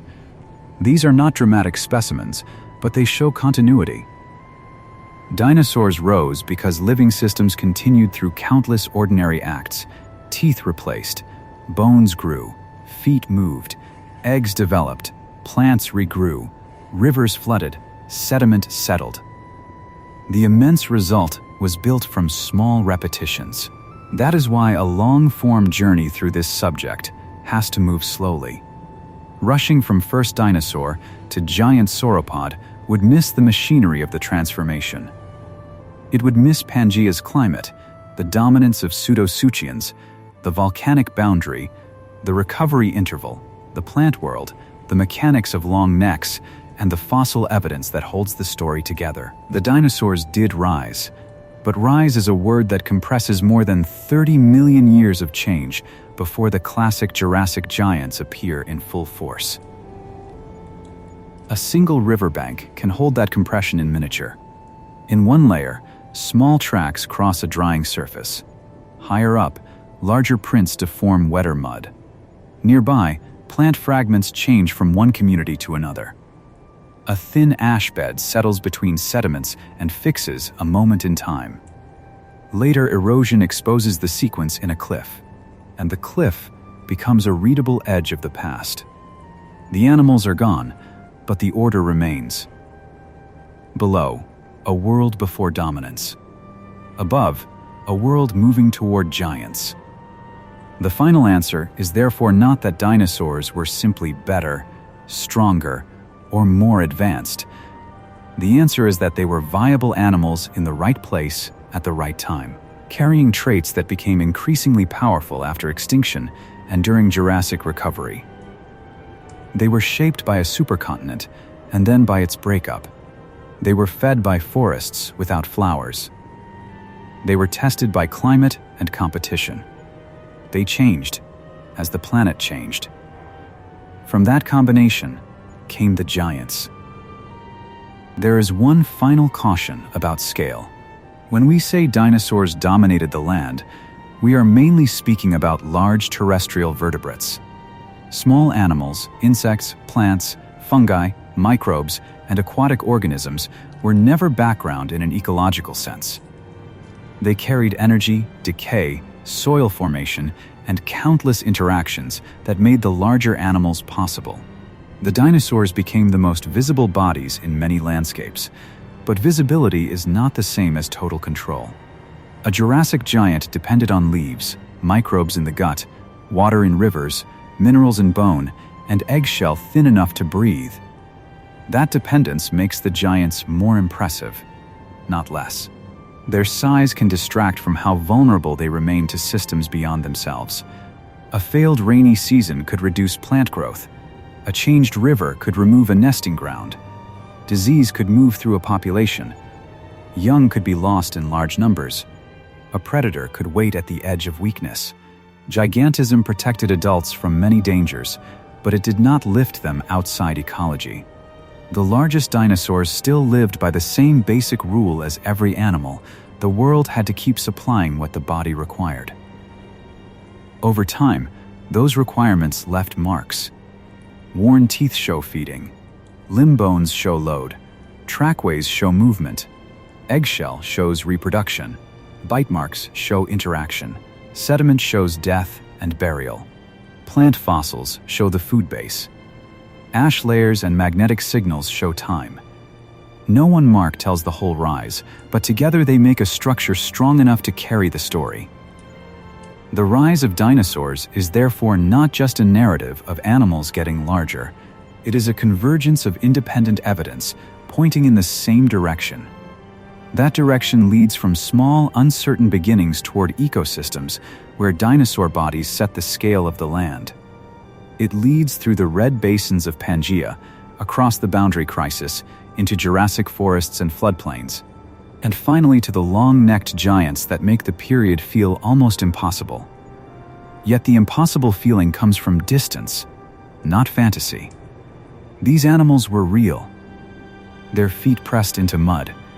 Their bones broke and healed. Their eggs hatched or failed. Their bodies entered rivers, forests, droughts, and storms. The giants were extraordinary because they were ordinary life carried to extraordinary scale. Even the word giant needs context. A large sauropod was not an oversized version of a smaller animal. It was a body reorganized around mass from the inside out. The vertebrae, limbs, lungs, neck, gut, and growth strategy all belong to the same solution. To separate them is useful for explanation, but the living animal carried them together. Each breath, step, and mouthful depended on the whole arrangement working well enough for another day. The proof is not a single perfect fossil, but the agreement of many imperfect ones. Tracks, bones, plants, ash, teeth, eggshell, and stone all point toward the same transformation, each preserving a different part of the road, from Pangaea to the Jurassic giants. Return, for a moment, to the first print in red mud. It is still small. It still belongs to an animal that would not impress someone expecting a giant. But now, the print carries a longer shadow. Behind it are archosaurs recovering after the Permian catastrophe. Around it are pseudosuchians, cynodonts, rhynchosaurs, conifers, deserts, monsoon rains, and rift basins. Ahead of it are lava fields, extinction, vacant niches, Jurassic forests, lengthening necks, air-filled bones, and tracks so large that rainwater can gather inside them. The rise of dinosaurs is the distance between those marks, not a distance measured only in meters, but in anatomy and time. A foot beneath a small Triassic body. A foot beneath a Jurassic giant. Both press into sediment. Both require ground soft enough to receive them and time kind enough to preserve them. Between them, the world breaks and reorganizes. The animals that began as minor players become the defining land vertebrates of an era. The supercontinent fractures. The giants arrive. By the end of the Jurassic, dinosaurs had not reached the end of their story. The Cretaceous would bring new plant communities, flowering plants, changing coastlines, new dinosaur groups, and some of the most famous predators and herbivores of all. But the essential transformation had already happened. Dinosaurs were no longer waiting in the margins of ecosystems dominated by other reptiles. They were central. On many landscapes, their bodies set the scale of life. The Jurassic giants were the proof, standing high in forests that had never seen a flower. A person looking at a sauropod mound today sees the result after death: burial, mineralization, erosion, discovery, preparation, and reconstruction. The bones are held by metal, cleaned of sediment, arranged under artificial light. The animal's world is gone from around it, yet the skeleton still carries that world in its proportions. The long neck speaks of feeding, the limbs speak of weight, the vertebrae speak of air, the teeth speak of plants, the tail speaks of balance. The mount is silent, but it is not empty. To imagine the living animal is to put the world back around the bones. Warm air, conifers, ferns, a river moving slowly over sand, smaller dinosaurs at the margins, pterosaurs crossing the sky, a theropod watching from cover, insects in the understory, mud drying around footprints. The sauropod lifts its head, takes another mouthful, and steps forward. Nothing in the movement is performed for us. It belongs entirely to its own time. That is what makes it feel so distant and so real. The dinosaur age did not begin with the giants, but the giants reveal how far the beginning could go. From small bodies on Pangaea to the largest animals ever to walk on land, the rise was shaped by extinction, survival, climate, plants, continents, and the deep patience of evolution. It was not inevitable. It was not simple. It was not a straight path. It was a long series of lives, most of them never fossilized, some of them preserved only as fragments, all of them part of the same expanding history. The footprint remains in the mud. The mud becomes stone. The stone waits while the continent moves, while the ocean opens, while mountains rise and wear down, while forests change, while the last non-avian dinosaurs vanish, while birds continue above a different world. When the print is finally exposed again, it does not announce itself loudly. It is only a shape, 3 toes and a heel, pressed into a surface older than memory. But inside that small mark is the beginning of a road that leads to Jurassic giants.